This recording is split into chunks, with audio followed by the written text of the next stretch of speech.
This is Feud Talk America. The following broadcast contains adult humor, language, and topics, along with partial nudity. Actual knowledge is used sparingly. The show is a result of a lost bet and a bad game of rock, paper, scissors. It's The Show with Clayton McKee. And now, a man with a face for radio, Clayton McKee. Good evening, everybody. 7 o'clock. It's a Tuesday night.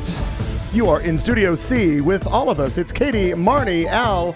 I'm Clayton McKee. Thank you for joining us. It is The Show, show number 163 in the series. That makes this our 100th show. Woo! Where's my bell? I get my bell. You can ring my bell. Oh, ring very nice. Thank you. You can ring my bell. I've been waiting about 100 shows to say that. Whatever. We already have Harrison and Aaron and Meow Cal and Tom. Hi, What happened? Tyler. You have the microphone backwards. Turn around. I was trying to be photographed with There it. you are. What the hell is he doing? He's Oh, for the heaven's sakes. You know, How does, am I on? I don't know how this works. Now you're good. Now you're much better than you were Oh, before. thank Yes, you. it's all We're good. novices. What's that? What's up? That's that coffee, tequila, and Oh, chocolate got milk. it. Yeah. Mm-hmm. Yeah, I had to go buy. What's that?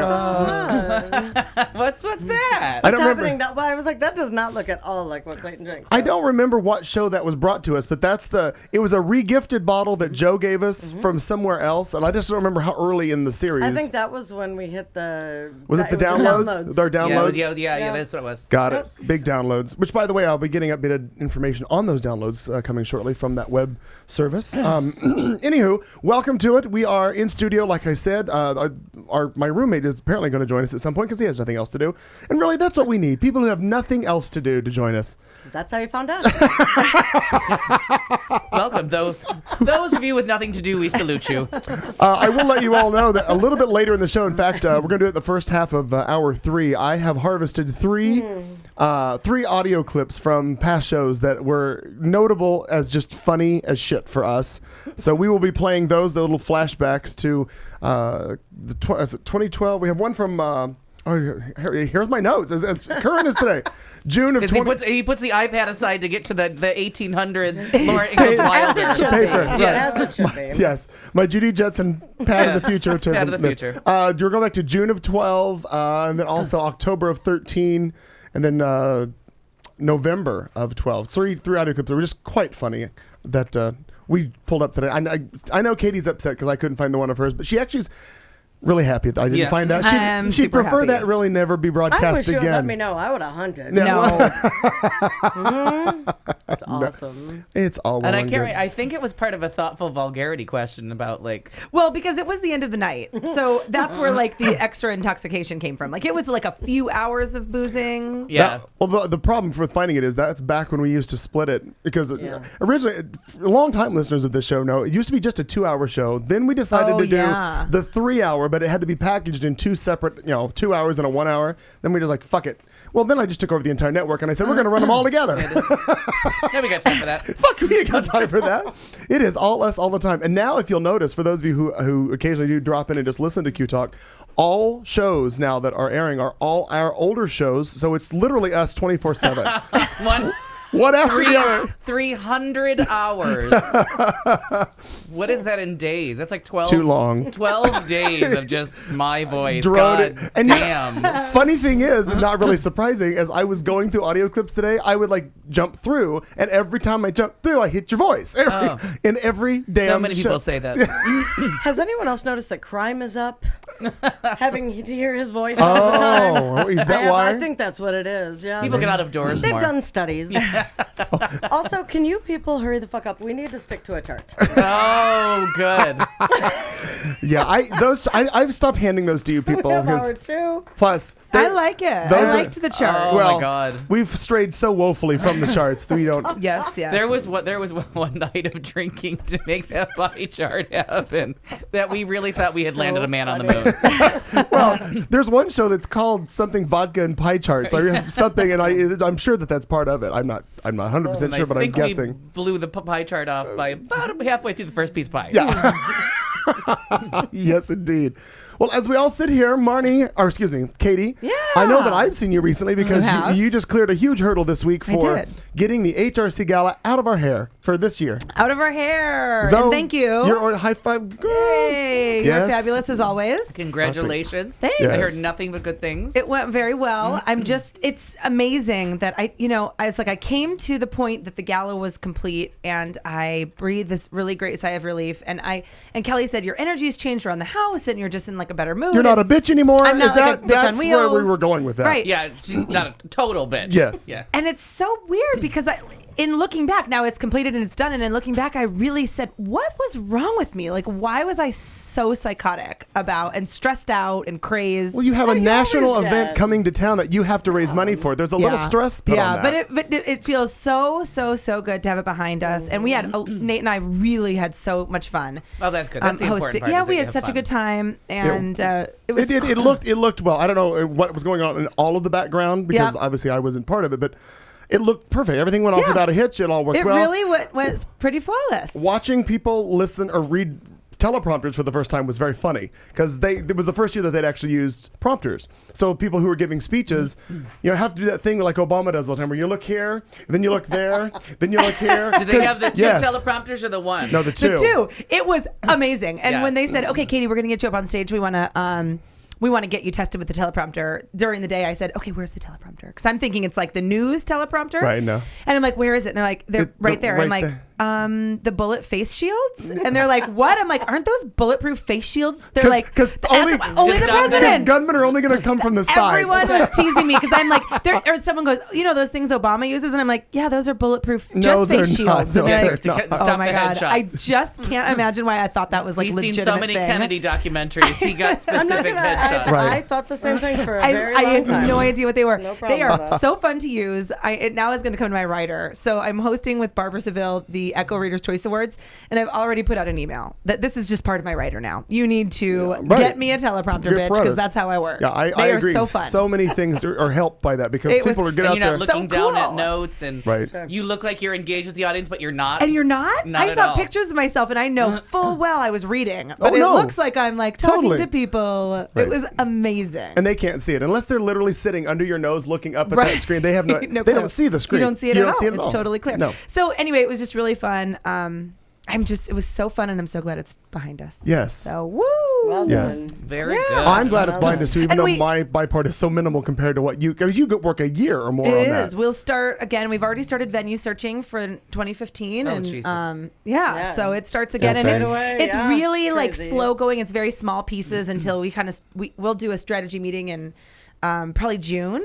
And then we start having our committee meetings in July. So it starts up again pretty quickly. But I will say we had the best silent auction we've ever had. We broke records on our silent auction this year. So Sarah Anderson and Travis Shoemake really crazy. Blew it out of the water. So pleased. We had a match, a $40,000 match that we raised total over 80. It was almost $100,000. Wow. We sold out of our tickets. Yeah. So we were really pleased. Very cool. It was very cool. Very happy. Very exciting. And I didn't go HRC Arizona. Though I didn't officially meet him, I was as close as you and I are right now to George Takei when he came up and talked to the director who was sitting right next to me and back at our production table. So it was just interesting just to literally see him in person and be like, that's Sulu. That's the guy. That's kind of cool. My dad sat next to him, and Kelly said that my dad was okay. Didn't talk his ear off all night. They had like an appropriate amount of conversation because I was a little worried about that. I'm hoping that the phrase "how'd them phasers work." I hope that was never asked, right? I hope not. But my dad ended up actually walking away really loving George's husband, Brad. They hung out all night. They were taking pictures together and like buddies. And my dad says to me, "This is the most gay people in one room I've ever seen, ever. This is so many gays." Oh, tell him to go to Pride or the White Party even. I know. So it was fun. I'm just saying. Easter Dad, weekend. you should go to the White Party. Yeah, sure. Just try it out. This year it's hosted by Jay Rodriguez. I almost want to go just to see Jay Rodriguez. Jeezy Pete's. We are way out of that demographic. Even he might be too old. Oh, yeah. Actually, Well, no. Maybe. No, he could go. It's like a 15 Yeah, I'm to pretty 19 sure you can year go old. Jay anywhere. Rodriguez has got to be in his mid-30s by now. Oh, yeah. I mean, think. Queer Eye was how long ago? And no one's ever understood what it was he does, so. Oh, it doesn't matter. He's just cute. Yeah, And he he- is. and That's I'm- what he was. I gotta And then a Google cute him. game. I was upset that He was the one that was in charge of, like, was it not style, not style, culture but or. yeah, And like it he'd was get the music together and he'd make Oh, sure the for candles queer were as right. folk? Yeah, No, queer Queer Eye. eye for the Queer straight Eye guy. for the straight guy. Excuse me. Queer as folk, totally But different scenario. I was Yeah, I like, used to oh love yeah, it. Queer as Folk. I love that show. SNL used to make fun of that show. When they got to him, they'd be like, and him. The youngest one in the group. And he was Oh, cute. that young cute one. Yep, Yes. Gotcha. By the way, before we move on, I want to welcome people from Jordan, New Zealand, Mexico, and the U.S. listening to our audio-only stream. Hello out there. Hey, Thank you for Jordan. joining Hi. us.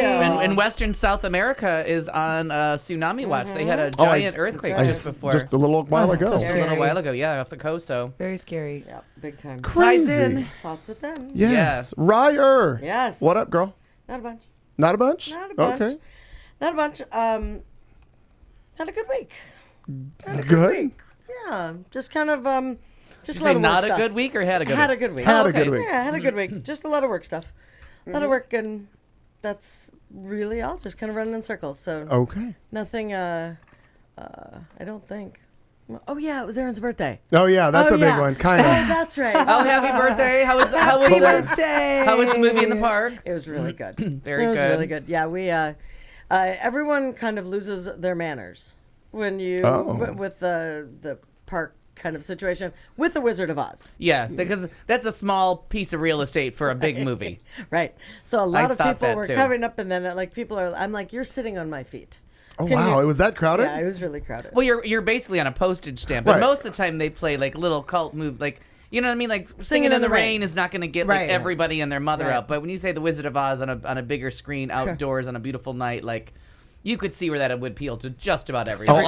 I'm sure I would have lost my mind. How many goddamn kids were there? You know, there were a number of kids. I didn't have really any problem with the kids. Oh. No offense, kid. Just Just the fucking adults. parents. The Yeah. adult- Oh yeah, the parents are always the You worst know, behaved. I mean, for real. Like, can you really? Can you just show them just for a minute? Yeah. How to be normal. Yeah, just polite, a little bit. Excuse me. Oh yeah, the kids should teach their parents how to be polite. That would be helpful. Big time. So that was kind of annoying, and but otherwise it was just fun to be there and be a part of it. And we had a really nice weekend. We went to. Erin had a really hard time. She likes to be kind of in control of everything for setting things up. No. I'm shock face. Get it? Yeah. Yeah. Everybody get that on. Okay, everybody look at their. I'm wrought with Everybody surprise. right now, look at your camera for Erin. Rot with surprise. Anyway, with love, but places are really stupid anymore with not taking reservations, not setting things up.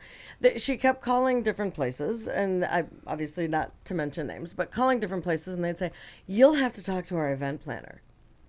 For what? A Isn't reservation that a to eat? hostess? Like, what the hell is? What are you talking How many about? people were you trying to fit in? Up to say 12. But I mean, event planner for 12? It's this new thing that restaurants are doing, and it's bullshit.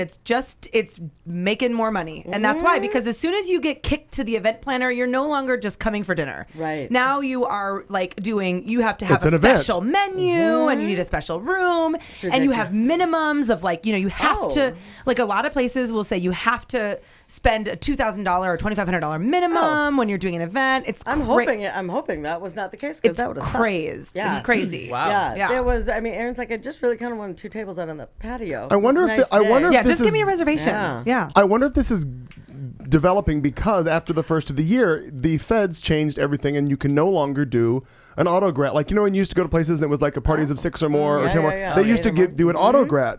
It was forced on the bill, no matter what. They did a service fee, I like and the it. feds now said they can't do that anymore. So I know from my side of that deal with the Ed Studios and the computers and all, they had to make some changes because of that. I'm wondering if this event planner, they've got to figure out some way to recoup some of that money. Sure. Right. So I wonder if that's what they're doing. I've not run into that, but then again, I try really hard not to travel with groups of 12. I do everything it was possible. just a matter of, look, these people were invited, and if everyone were to come, we want to, have the space. And she was, God bless, she was just a mess And it's- about it, and because it's- it was stupid. Then nobody was getting back to her. And then the day of, she was calling, and they were saying, well, we do take reservations. I don't know what you're talking about, but we don't take them day of. What? Such a pain Wait, in the ass. did you just say that? We take them, but not today. But I called the other day, and That's bullshit. Yeah, so Annoying. Where kind was of that? frustrating. Are we actually sharing? a number of different places, but we ended up at Windsor, and they were lovely. Oh, good. Yeah. Yeah, And the food's nice. so good. and it really Yeah, was. I And, do. I enjoy the food. They have this little cucumber cocktail. It's quite tasty. The number 17. The number 7. Oh, Katie. I know. Yeah. I mean, I live across the street. Since- Hello, I'm my name all is about my that. nice Katie. Sensing, right. The number 17 and I'm the number sensing 22. a pattern with Katie. And in accordance with our 100th show, I got to sit next to Mr. Buddy Early all night that night, and it was wonderful. Oh, how fun. For those current listeners, Buddy Early was an original. Actually, Katie replaced Buddy Early when his job world changed and he had to work evenings. She is the Chris Monroe to his Jill. Oh my God, that's awesome. Wow. I love that reference. And Katie has no idea. I don't know. No. You like how I'm just No. like, oh, The that Cheryl is Ladd funny. to your Farrah. Anyway, you want to play it. It's a Charlie's Angels reference. Angels. Perfect. Good. Right. Good. Yeah. Good. Like the one that didn't have Drew Barrymore. Good. Yeah, That's it was what I TV know. series. Yep, I got that one. 1970s Mustangs. Got the and all. movie, Demi Moore. Boom. Yeah. Oh, you definitely didn't want There's Hula. You that. definitely didn't want to go to Hula's, though. No. Where did you? Oh, chat room? Yeah. Got it. Oh. Yeah, I agree. I didn't think that was Yeah. like a neat place, but Windsor really did. It turned out to be lovely. So Has anybody and- been to Joyride? Yeah, Yes. The we new one. went. You really, did? really mediocre food. Very mediocre. Very Sad. mediocre. But the salsa and the margaritas are good, but the food is. Don't go if you're hungry. Yeah. Yeah, don't, Okay. yeah, if you're Yeah. hungry. Go there's to Margarita four on other the patio. restaurants. There's four Because other it's all restaurants right it's there all in that's that family, Yeah. right? The Yeah. what is And it called? it is- Upward something Projects. Upward Upper projects. projects. Yeah, it's a hit and a miss with that one. Okay. I feel like Yeah. it'd be really That- fun to do like a progressive dinner there around those. Yeah. And do like salsa and margs at Joyride, and then Go go next to door. one of the Postino and have bruschetta, and Federal and have I a call pizza. that or- Sunday. Yeah, right. Nice. It's a good, it's a Nice. fun We've Sunday. done that. I mean, with the I haven't. Joyride wasn't there, but we've done that so many times Yeah. now. Where That's you great. start at, we used to start at Maisie's. Oh, sure. Go there, have Now brunch, and then that work place up has to good Postino's, food. and then I go like that across food a to lot. Federal Pizza, and then across to Windsor for real liquor. He's Yeah. been a couple times. I don't know why he's looking at me like he hasn't.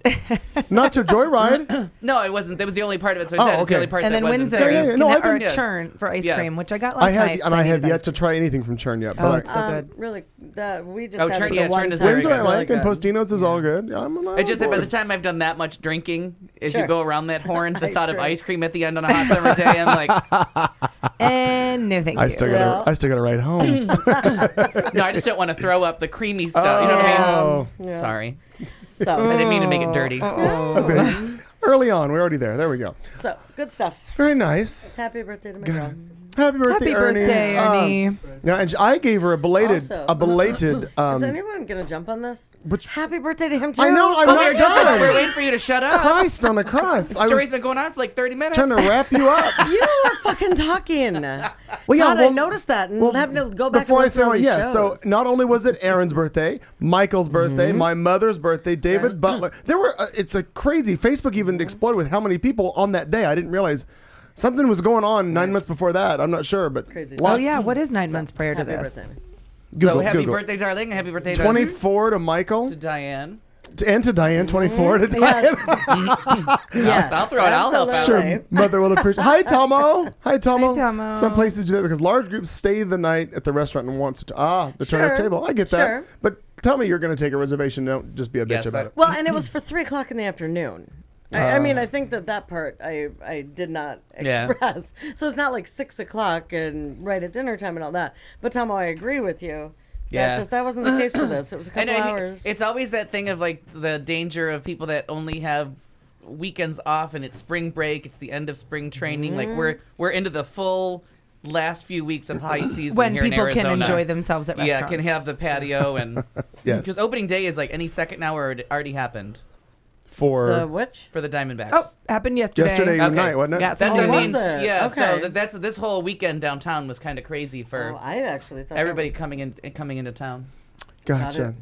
Oh, and just to wrap up that whole thing, she's loving her table. I gave one of the looks pieces of so furniture I was trying to good. get the hell out of my house, and I just loaded it in the truck and I text her and I'm like, "Are you home?" She goes, "I'll be home in an hour." Drove to the house and gave her that table. Her name's Marnie. no. You Give it said to that Aaron. table. No, just me. I gave her that Do you see table. two? But it makes her little breakfast nook right there. It all works together for us. I'm glad that she can. I'm thrilled. So nice. Glad to help. So people. we're talking like June, July you. time frame. Oh, for the birthdays backdating here, we're backdating to about June, July. Okay. So I mean, like summer months, maybe. It's a summer heat. Yeah, Summer well, heat. Oh, yeah, I'm guessing everyone's so. feeling it. Yeah. Something happened. Sweaty lost. balls. No, we're backdating from. I said so many All of the birthdays on the birthdays, 28th. like, so 9 months prior. Right I'm back a up. September. I was like, So like everybody I know is a September birthday. Right, I feel mine- like, and that's an easy one. You backdate, and it's like New New Year's. Year's. Yeah. The holidays, But summertime, right? yeah, it's everyone's happy. It's summer, and they're getting frisky. Something, I guess. I don't know. yeah. Michael, do you have anything to add to anything exciting that happened this week to you? I survived. Okay, that's Yay. enough. Hey. Well done. We have a winner on played. that. There you Well go. played. I like it. Mr. Perky. Just good times. And then yesterday, oh Jesus, what day was it? Sunday. For some reason, Joel Ratner posted.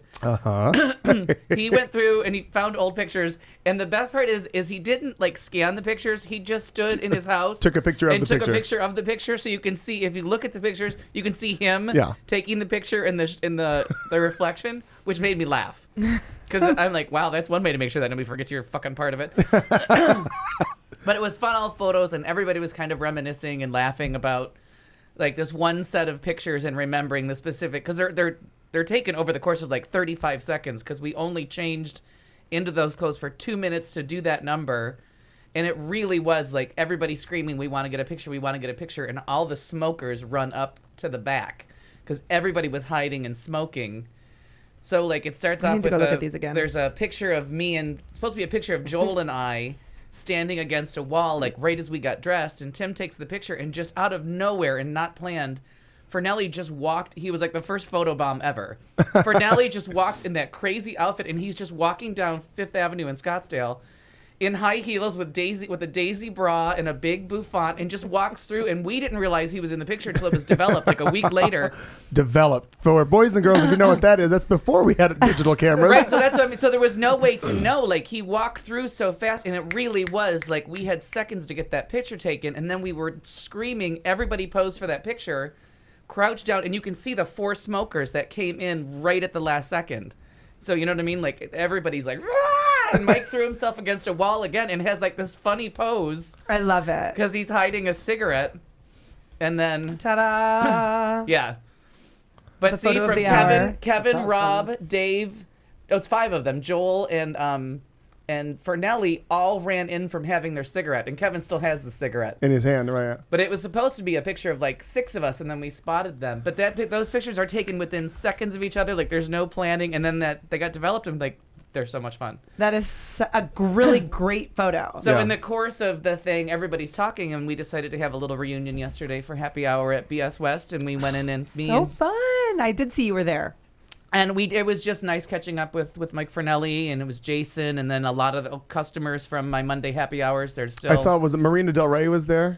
Yep. And his roommate Timmy, and Troy Anthony, and Ricky Brown, and Ray. Ricky and, Brown was there? Yeah, everybody. Rip Taylor, the whole Oh my God! crowd. Wait, is this you in the purple hair? Yeah, with a lot, and and you can't see the boots, the Stevie Nicks boots, No, I can see him. and I could run in them. They were like they're platform You look high heels, hot. velvet. Oh yeah, not that. It's a terrible outfit. But luckily, I'm always laughing, and I always had that lollipop in my mouth for that number. You are like a hottie patati little purple hair. And you'd think like, oh my God, that's such a fun. I literally maybe wore it for 7 minutes. Like the number's about 2.5 minutes. Who is this one in the front? That's Michael Harrington. And I don't know if you remember his drag name. I think is Candy Cane.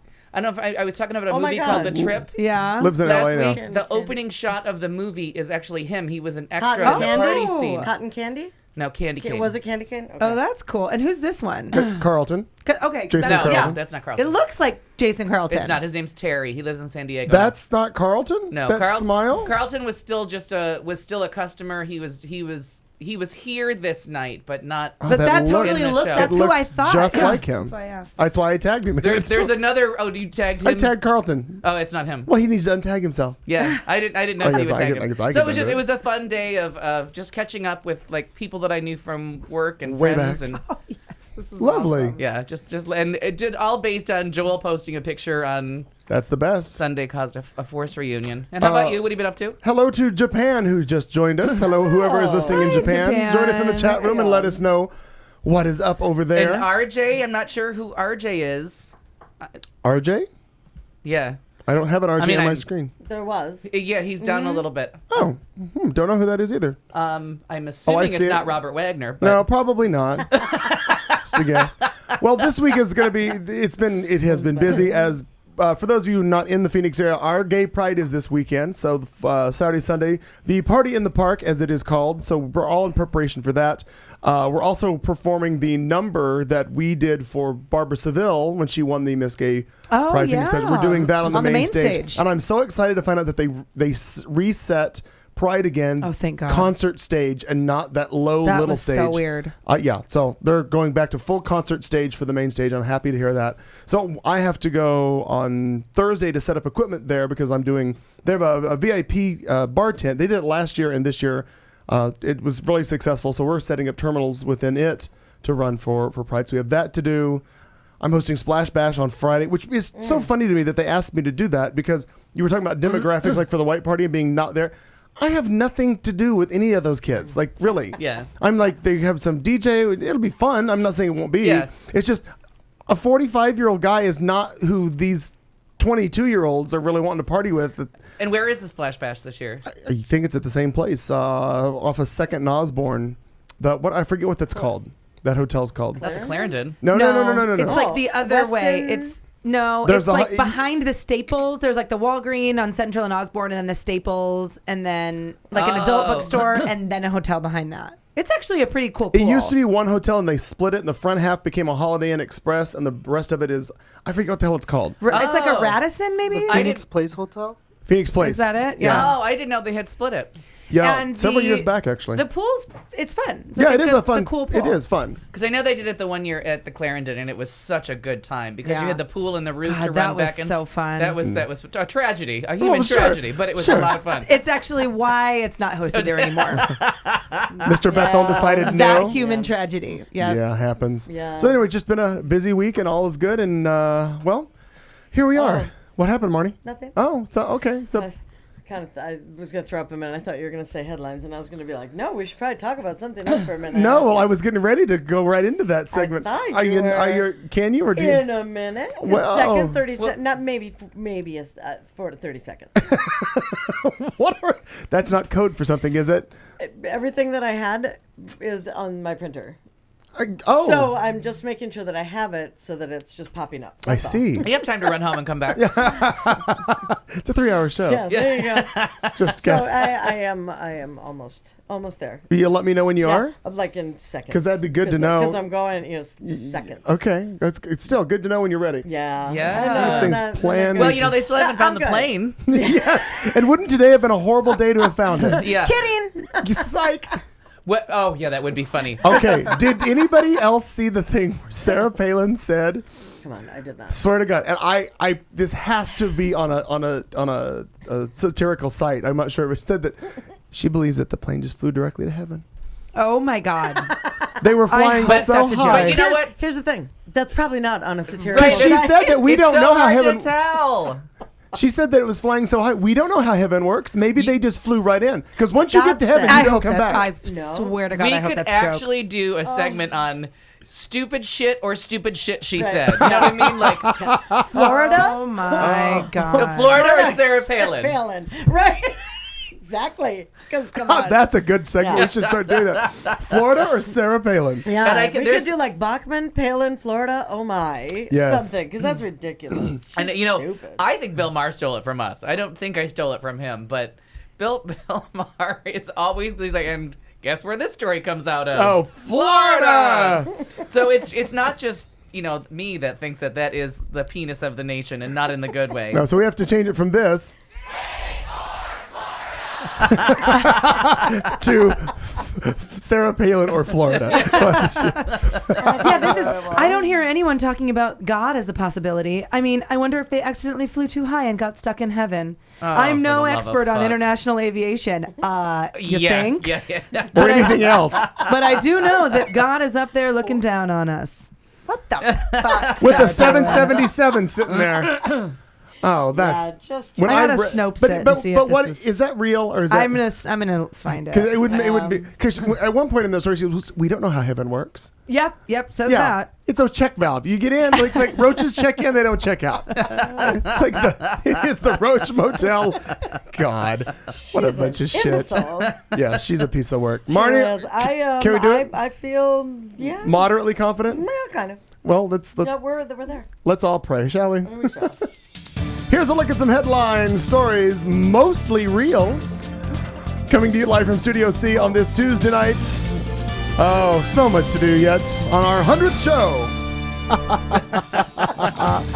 Couples can now join the Mile High Club for $799. Those crazy Republicans.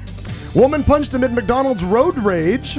That Westboro guy hasn't even had a chance to burn in hell yet. A fight over sexual services leads to a stabbing. Steven Seagal is crazier than we thought. Road rage ends with instant karma. An ignorant customer learns a real lesson. And a drunk driver nabs a man in a wheelchair. I don't know if you can tell, but I wasn't sure which one I was going to go with. I sense the hesitation. Sorry. Oh, well, a Las Vegas entrepreneur is offering a chance to join the Mile High Club on a Cessna 421 equipped with a foam mattress, according to a video posted earlier from Buzz60. The Love Cloud service offers couples a chance to enjoy sexual escapes or escapes in private once the plane reaches an altitude of a mile. The plane usually seats about 6, but looks more like a hotel scene inside at this point because they removed several of those pre-mentioned seats. A price to start at $799 per trip, and you can add some romance with champagne, chocolates, and flowers. Participants will get a certificate at the end of their flight with a photo proving that they are members of such a club. And the whole plane just kind of smells like dried semen and old lube. And that was before they put the mattress in. I am sorry, but that is still an airtight space. That's like pretending like, oh no, this is the non-smoking section. You'll never smell it here. Yeah, No, come on. Come on, people. That is pretty hideous. Yeah. And isn't the whole point of the Mile High Club is that it's like Secret. sneaky and like sexy and cool? Now, I always have to ask, do hand jobs under a blanket count? I mean, Want to tell us the story, Al? Give a hand job under a blanket. Just wondering. Like to hear it, here it goes.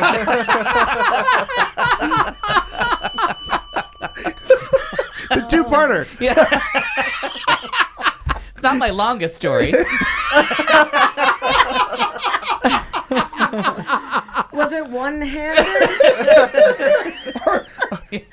or one-armed? In the one-hand clap. I always find if I use the wrong hand, I start to stutter about halfway through. I was just trying to send a message, exactly. Testing his knowledge of Morse code. Yeah. Morse code, thank you. Short, long, long, long. Oh, wow. Does that spell anything? Does anybody know? Who knows? The ships at sea? I mean, you're always calling them. Well, I like to talk to them. Oh, the ships at sea. Take it, Ryer. Well, those crazy Republicans that claim to be so, what's the word, religious? Oh, they are out there, those zealots. They are. Zealot is such a great word. There is a, shall we call him a gentleman just to be kind? Yeah, I go think ahead. We should.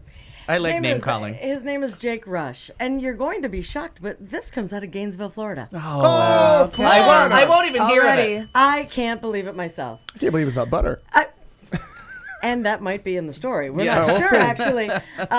This young lawyer, Jake Rush, out of Gainesville, Florida. Sounds like trying a porn name. Yeah. Well, but you just hang on now. Starring Jake Rush. He's trying to unseat this ornery old Tea Party person, which, typically we'd be like, get rid of the Tea Partiers.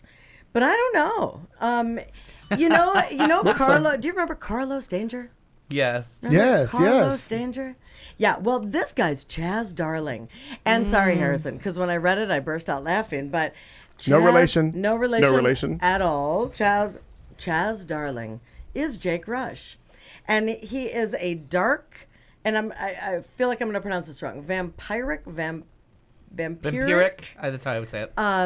Garner with a penchant for rape fantasies. oh gosh. That is his big deal, and he is running. He's 35 years old, local boy made good. He worked as a sheriff's deputy, went to the University of Florida, et cetera, et cetera. He's a Christian who touts his cred as a conservative straight shooter. he's announced he's going to run in the primary to challenge this Representative Ted Yoho in whistle language. Yo-ho, blow the man down. Remember it? Oh my God. In whistle language, I think that's. Yo-ho. I'm so disturbed by this whole You story. have no idea. And I thought the picture, it'll get better. the picture is literally worth 1,000. I gotta Google it. So that's tight. That is tight spandex. Oh my God! What? Say the name again. Jake what? Jake Rush. Jake Rush comes right up. Rush leads this double life in which he is also really, really, really into. He's dressed like a bottle of poppers. He sure is. He is. He is. Wow. And as someone who danced with a poppers bottle, a costume. A guy dressed as a poppers bottle. And the real thing, I guess we have to confess to now. The thing is that this, they say, is not some teenager playing Dungeons and Dragons in his mom's basement. It's a game for adults with these adult themes. He's running as a solid conservative in North Central Florida. Solid and so this moron. could raise some eyebrows. Maybe that's why he deleted a bunch of photos, apparently. Oh. And so what's left on his wiki page, I don't know if that's, a euphemism, that the images, he says, were not erased. Unlike one deleted photo titled "Put on My Rape Face," Oh God! which illustrate a disturbing spectrum ranging from the silly and mild to unsettling portrayals of bizarre ritualistic scenes of the occult, book burnings, even you're gonna have to look this up, Katie Jim. So, yeah, I'm gonna have to look that up. Click on it. So is he officially? Anyway, He's part of the freak party. Yeah. Now at this point, here he is. He's running as A conservative. conservative Christian. Can I read the tweet that was deleted? Sure, please do. So I guess he's threatening another. I don't know what a LARPer is. I can't find that in A here. live action role player. Oh, Jesus Christ. my God, Katie, you just whipped that one right Yeah, out. it's kind of embarrassing. So the Dungeons and Dragons geeks have their own LBGT group. Right. Perfect. LARPers. LARPs. At first, I thought you were just stupid, and I wanted to stick my dick in your mouth to shut you up while I snorted a line off my new machete that was blessed by Rui. But then I remembered that you were typing, so my dick would really have to be in your hands to keep you from typing. But since you are walking in Omaha, that's not really realistic right now. You shouldn't believe everything that people tell you. You're going to end up naked and sore, tied to the floor of a van marked free candy. So he's onto child molestation fantasies, too. He signed that, Chaz Darling. Now, Yeah, Chester. He signed it, Chester the Molester. Welcome to the van with no windows. if you can set that to a good beat, you have a rap song. I'm sure you could really pull something. Yeah. You'll find yourself tied to the floor of a van marked candy. Succubus is this word that Marnie's looking up, and it's a female demon or supernatural entity in folklore. How bad is it that I knew what that word meant? Wow. Yeah. I didn't. It's in Charmed actually used a lot. Yeah, that's Charmed, and then they used it on Supernatural for a while. And yes, I'm going to cut my nails. So with what you just read, Al, Rush's response, I think it's funny that his last name is, because Rush Limbaugh, and it just all ties together, Sure. Think of it. His response to this outing of that life of his was to panic maybe just a little bit. And he released a statement to the public. As a straight shooter, yes, I play and have played video games, role-playing games, board games, Yahtzee, Clue. And I have acted in dozens of theater productions, states Jake Rush, not Chaz Darling. Yeah, not Chaz Darling. My undergraduate. Alter ego gone. He's over with Carlos Danger having coffee. My undergraduate degree is in the classics, and I've been raised with a deep appreciation for theater, costumes, and art. He's trying to play this off, killing me. All my life, I've been blessed with a vivid imagination from playing George Washington in elementary school. Where he rapes Martha? Apparently. Yes, and she was sore at the bottom of in a van? To dressing, In and a I think kid's this is what, candy van. On top of the Constitution? He's thinking he's a superhero in that picture. To dressing up as a superhero last Halloween for trick-or-treaters. That's what they're calling it now. go to the free candy house, kids. Yeah. Right. There you go. Any cursory review of the internet will show that I've played heroes and villains. I mean, for real. So what has He's to happen killing here? me. What has to happen here is we need him to win the primary. So we need to be throwing all of our support behind Christine him. O'Donnell. The fact, Because but remember, for real, she you're won right. the primary, and that's like... but the idea that someone like this could win even a primary, and potentially go on to win a seat in Congress. No, the problem is these crazies win the primaries, and then that's terrifying. how we keep keeping the Senate is because of. I mean, this guy's running for Congress, not the Senate, but we can get a congressional seat out of this. Because Gainesville, this is Florida, very, very dollars scary. to donuts, that's a Republican seat. Like the fact that he writes those kinds of things and then feels like he's a he's a victim. I talked about myself having like promiscuous sex in Nantucket on this show once when I was really drunk, and I know that because of things like that, I'm not probably a very good candidate. But that's like, I had sex with some guy, whatever. This guy's talking about like raping people and molesting children, and yet thinks that he's a suitable candidate thinks he's a conservative for public office. Yeah, thinks he's socially conservative. And the fact that his defense in writing all of that was finally I dressed up like George Washington. There's nothing wrong with being a gamer.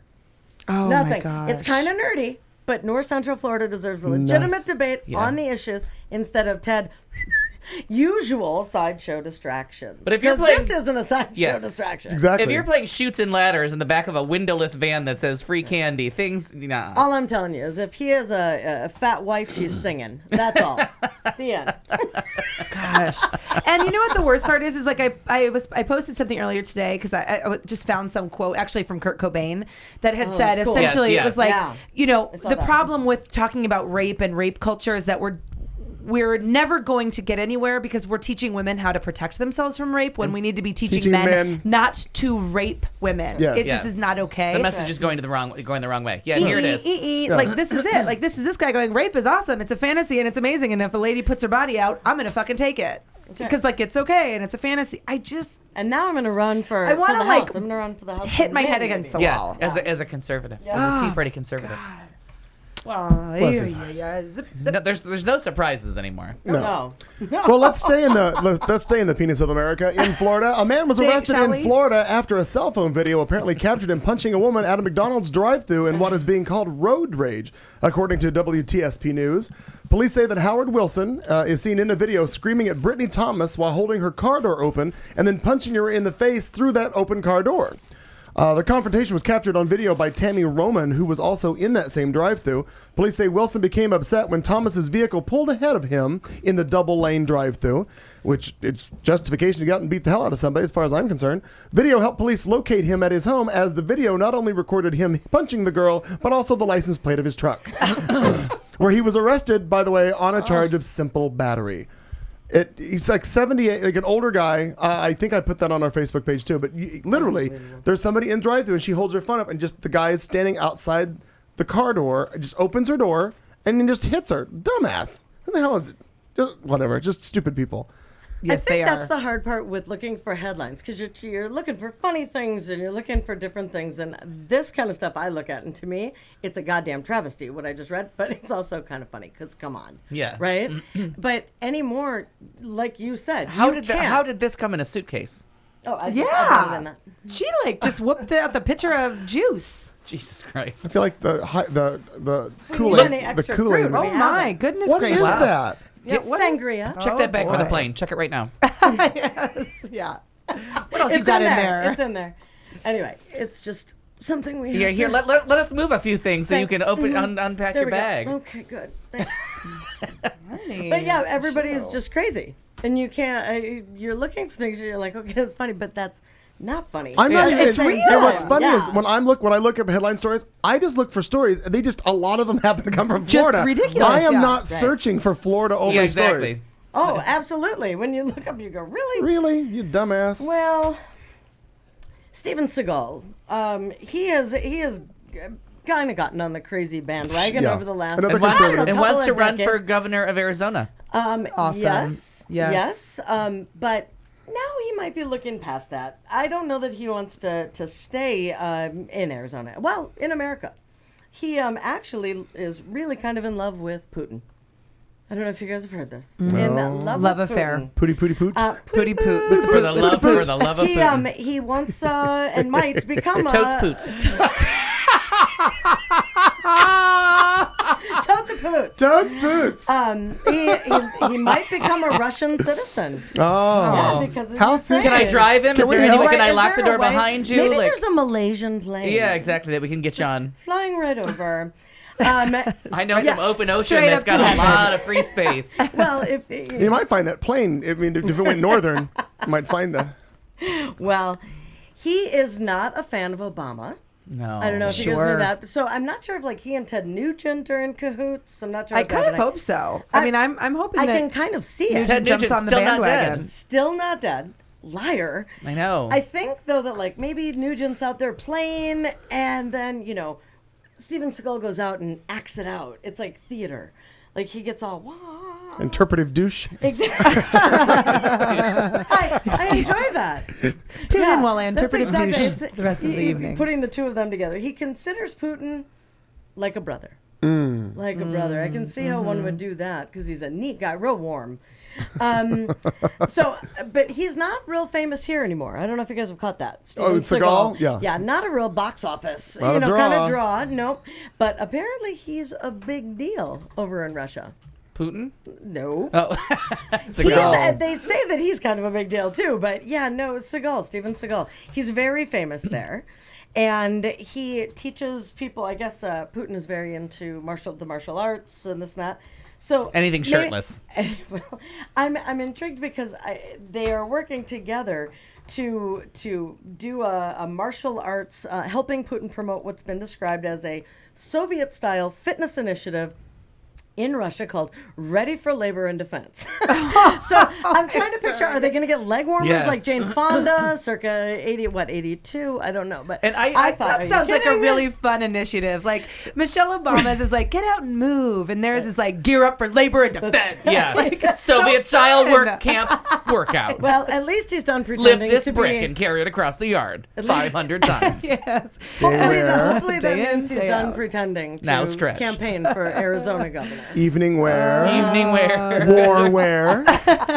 Swimwear. All the same. And the weird thing about all those action movies and they sell in China and Russia, and you can but almost all the time the villains are either Chinese or Russian. Yes. So they just if they're selling it in I don't it's kind of like the American Association for 100 People or any of those things.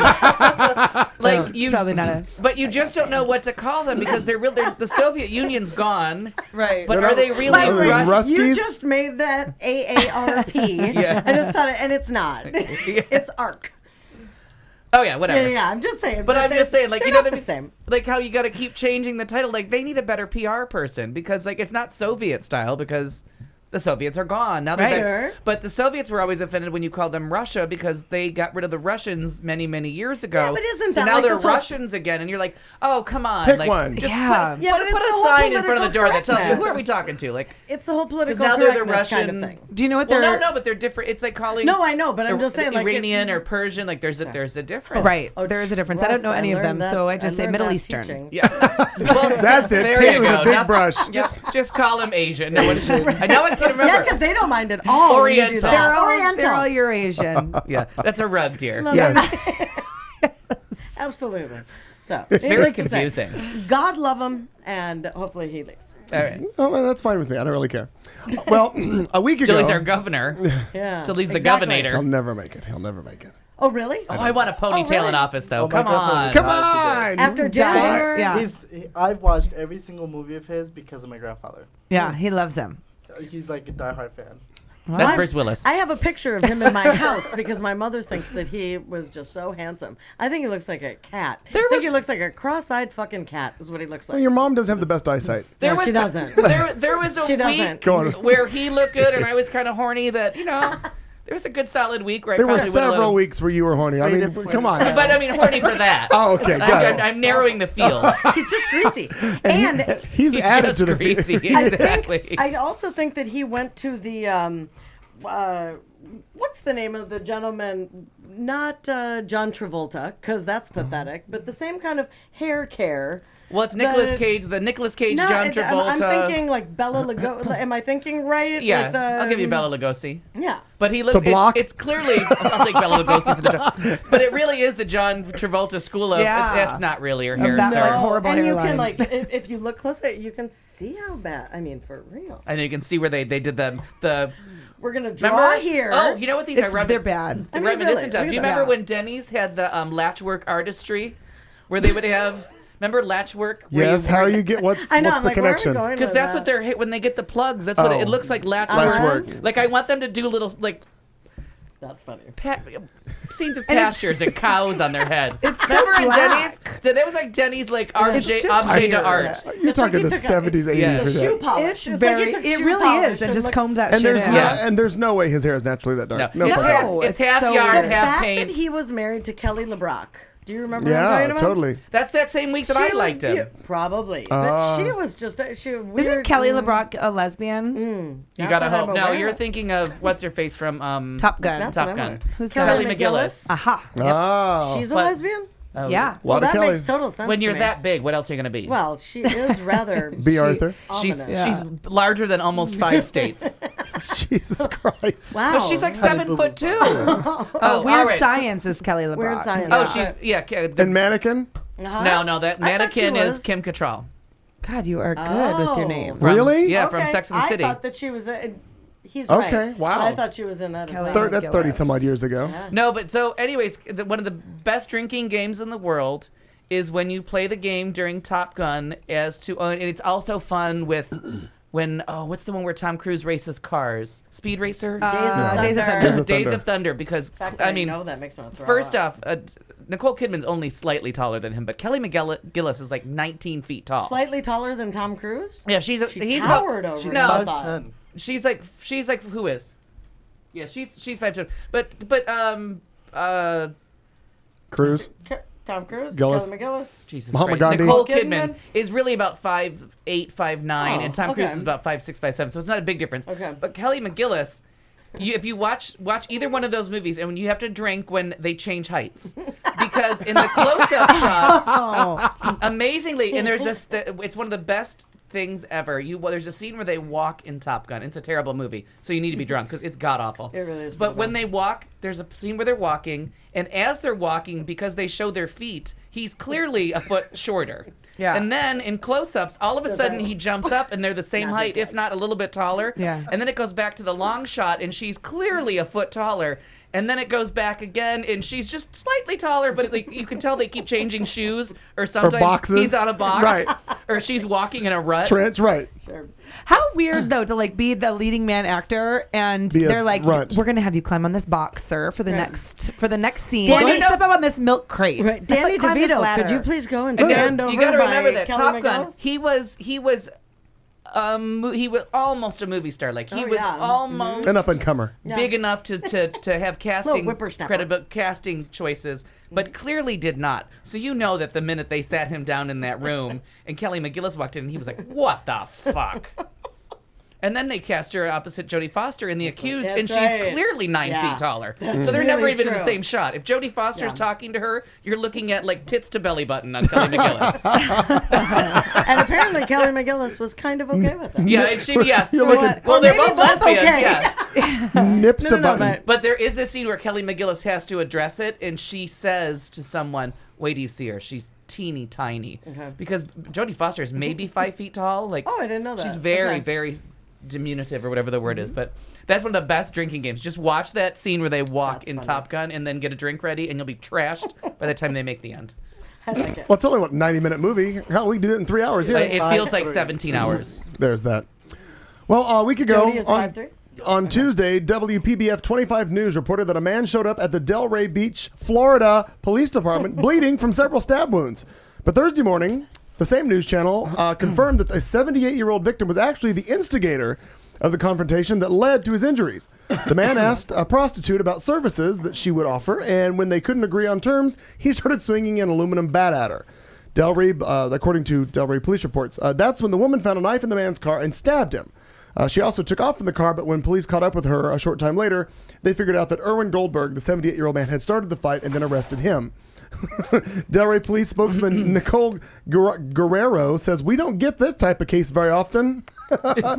Goldberg was charged with a false imprisonment and aggravated battery with a deadly weapon. I guess aluminum bats are deadly weapons if you're swinging them at their head. Wow, yeah. It's not known if the woman was seriously injured. Investigators are urging any other prostitutes to come forward if they recognize Goldberg, as they say he has a history of violence. That's funny. They're not going to arrest them for prostitution, though? No, I think it's funny, though. I think that's hilarious. I wonder if they'll give them... Prostitutes come hither. Investigators Yeah. urging any other prostitutes to come That's forward. funny. They won't. They won't arrest them for they won't prosecute them for prostitution. Wow, that's a lot. Say that again, Sean. I can't. All right. She barely said it once. I did. I don't even know if I did actually. So. Yes. So that asshat from Westboro Baptist Church is hardly even burnt to a crisp down in I didn't have hell. enough matches. Those with my I know, apologies. well, I think he's just so full of hate that it's going to take a little while. But there's a new guy that I had never heard of. There's a new guy in town, and he's filled with hating hate. good. Gonna secretly like boys and gonna masturbate. Hey, hey. Thank you. done. Be Well done. here all night. Yeah, Thank yeah. you. Thank you. So apparently, Newsweek. Still in print. Yeah. Nope, I think it's only online. Sold. Online. It's only online. That's right. And it was purchased by a crazy cult member. And oddly, it's this gentleman, I say, named David Jang. Have you guys heard of him? Googling him You're now. going to. I guess he is just fucking crazy. It's this IBT is his company that purchased IBT Media.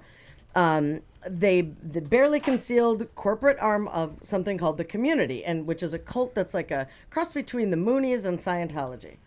They say, and it's headed by this David Jang, who claims to be the second coming of Jesus Christ. David Jang is. And Got he it. believes in gay conversion therapy.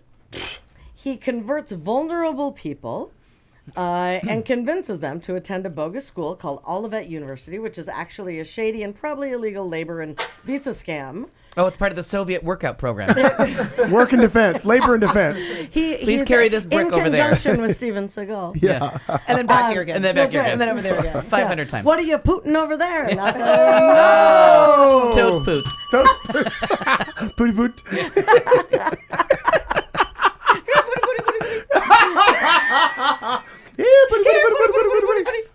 God. For the week that just Putin hired a hooker to treat him like a dog. sit. Exactly. Anyway, to follow. So this say that more often. this asshat, he does business. He opens businesses with cheap interns, not like they're a whore, not prostitute, cheap, but pays them nothing. That's what intern means, though. But below poverty line income, with 10% tithe to the church of what they give. The interns run a network of like low quality. They steal what's called clickbait sites. I had never heard of that. Got nothing. Okay. And they get paid like $500 to do this. Most of that going back to this church. So the whole thing, like in reading this, he is definitely becoming like the next. And honestly, this is my favorite part. I can't, and don't say it out loud, I can't think of the Westboro guy's name. I keep calling him the Westboro guy. Okay, good. All day today, I couldn't think of it, and I love that. Perfect. But that is it's a big deal where they're paying very low wages. It's in San Francisco. If only another cult had sprung up Exactly. there. I wonder if there was worked its way to- something, Jim, what? Yeah. Or all kinds of other things. The Anyway. Moonies. There's the so many. Moonies.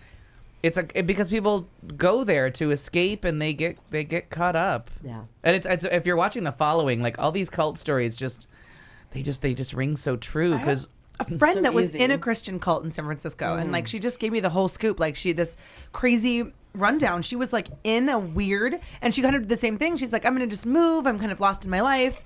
Went to San Francisco, joined this crazy religious cult. Now she's a lesbian. She's here, and she's a hilarious comedian. But regardless, weird, crazy cult stories. there's an old Sad. myth. I don't know what you'd call it. I think Harrison might know this too.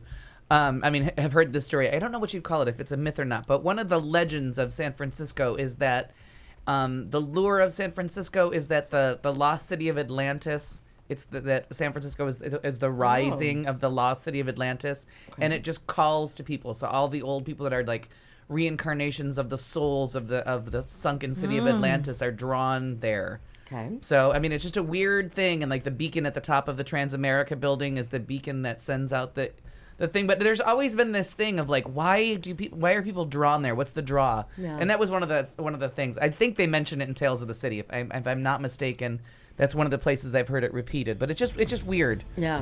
What the It's lure such a is draw. and how they get so many cults going. Like, And so many people not hearing of those things and still falling into it. Yeah, right. Crazy. It's crazy.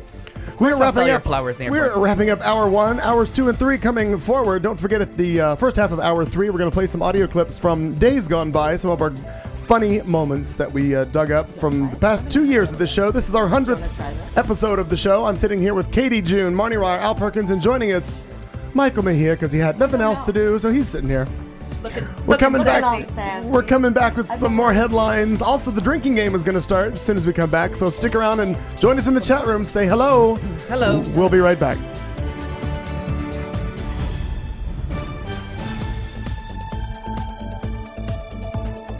You've been listening to the show on Q Talk America.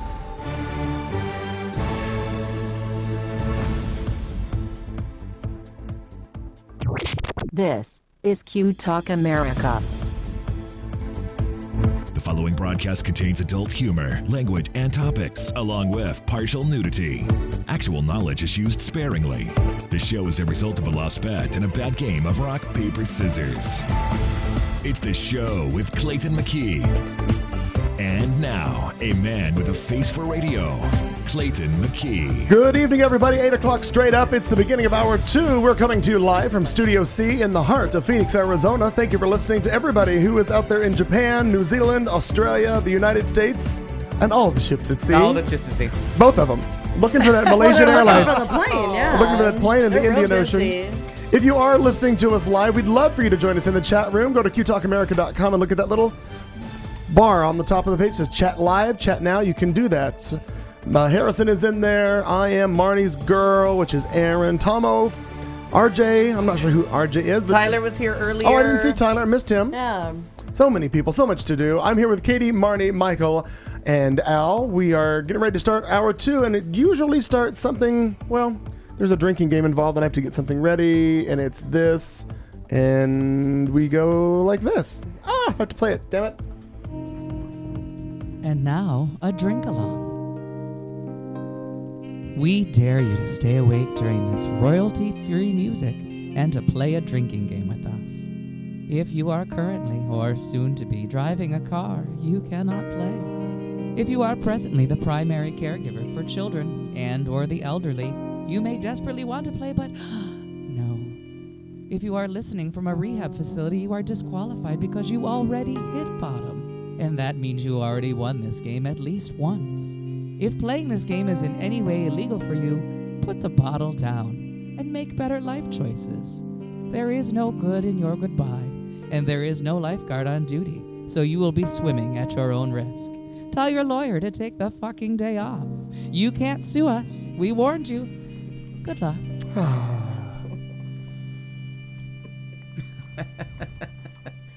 Oh, the drinking word. Yeah. Anytime I'm today, just reading the Alfie. chat room. Yeah, I It's was making me too. chuckle. Because I just caught what Ernia was talking about. What the hell's your name? Aaron. Ernia. Hernia. You just made her European. We're gonna go with succubus as our word. It's a good one. It's a new one for some of us You here. fit It that sure in is. there. Suck you, bus. I got real thirsty and I sucked a butt. Suck you guys. I just figured there's so many syllables to play with there. 3. lot happening. I'll count them for you. Can too. you use any one of them? Suck, you, or bus? No, I want them all All together. together? But put the One emphasis word. on a different syllable each Suck time you, and help bus. yourself out. It's like you. Suck you bus. Suck you, bus. Suck you, bus. Suck you, bus. Depends on what part of the Booty poop. the- Yeah, the booty world poop. we're in. Hashtag booty poop. Totes poots. Oh, let's stay in Florida for another one. No, I can't. You've weird. probably seen this online. A Tampa woman captured an alleged road rage incident on a video that is ending with what is being described as instant karma. The woman who wished to remain anonymous posted a video on YouTube titled Redneck Road Rage / Instant Karma that shows a man in a truck tailgating her on the highway, staring down at her and then flipping her off as he passed. Well, as he passes in front of her, or he passed back and forth multiple times, and the video then shows him trying to cut her off, but it doesn't really end too well for him.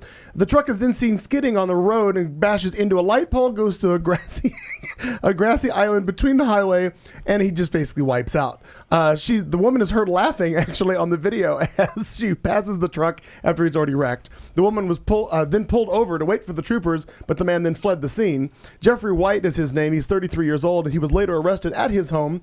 With some help from that video. He was charged with leaving the scene of a traffic crash, careless driving, and failing to wear a seatbelt. What a poor son of a bitch. I put a link to that video on our Facebook page. It's funny to watch because literally he's just a douche riding her ass on the highway. He passes her, he comes by, and then he whips in front of her to cut her off and loses control of his truck, flips around, hits a pole, runs off the thing. It's instant karma. It really is instant karma. Link available instantly. Succubus. Succubus. Oh, toads, fuck you.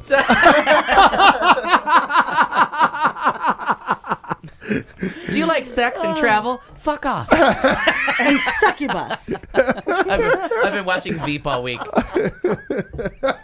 God, I need to go back and watch just for fun. I actually had to go back and watch. I was missing Broad City so much. That's what I've been second time through. Oh, God, I love it. Have you fresh panties for every watching? Yeah. The movie In and Out. Yep. In and Out. Cracks Fuck me. Barbara Streisand. Barbara Streisand. Is Succubus. everybody gay? when Joan goes running out, Joan Cusack. Is that Kevin Kline? Yeah. So Joan funny. Cusack, and how that woman can have that many iconic roles. Like, she Seriously. is just fucking one of the funniest humans alive. I completely agree. That's what this, it kind of reminded me of the story that this woman who kind of got caught up in this thing, that's what she was probably looking around. Going, is everybody gay? Yeah. What's happening? It's an ignorant customer learns a real lesson. So this is a conversation that had taken place. Here's what happens when you try to return a product because a gay person touched them. Oh. Okay. Oh. Yeah. Succubus. Yeah, my dildo. Succubus. So it's this conversation, He and touched me. the person who's retelling the story says, "I'm a manager. I'm ringing up a woman that I have sold things to before. We are making small talk as I ring her up. She says, note, I'm a lesbian. Customer says, I can't believe the president came out in support for gay marriage. Cashier, I know, kind of unbelievable. That fag lover is going to burn in hell for that. What customer just stands there and says these things, right? Well, I've had such And Yeah, have you? Have you really? Oh, just come on. And so this woman says, biting her tongue, she's like, okay. She finishes ringing her up and then hands the customer her bags. The customer says they should round up all the gays and put them down. The woman says, that would be bad for me, seeing as I'm a lesbian. The woman then turns pale and walks out without saying a word. A few hours later, this cashier gets a call from the manager of another one of the stores. And on the line, she can hear the same customer that she had sold the items to before ranting. The manager, who is also a woman, says, so this woman is here wanting to exchange a bunch of stuff from your store. When I asked her what was wrong with the items, she said, you tainted them. Oh, no. I have no idea what she's talking about. Could you maybe clear this up for me? Oh, my God. The other manager says, well, I bet it's because she found out I was gay. That manager then says, I see. And she starts talking in a sultry voice. Well, I'll see you tonight for our date. You should put on that black lace bra and panties that I got you for your birthday. I love you. Then she hangs up. So the first manager was very confused, seeing as how she's never dated that manager, she says, nor did she ever get me underwear. And as far as I know, she's not gay. Fast forward I a never few touched days my later. succubus, yeah. You can leave your hands off that Or succubus. wanted to succubus. Yeah. I'd like to suck your bus. I'd suck your bus. Fast forward a few days later to the manager weekly Why did we just hit conference on each other? Al, I'd like to suck your bus, please. How much liquor is being served? You made your own beverage, ma'am. Yeah, exactly. All right, Suck your bus, I over succubus myself.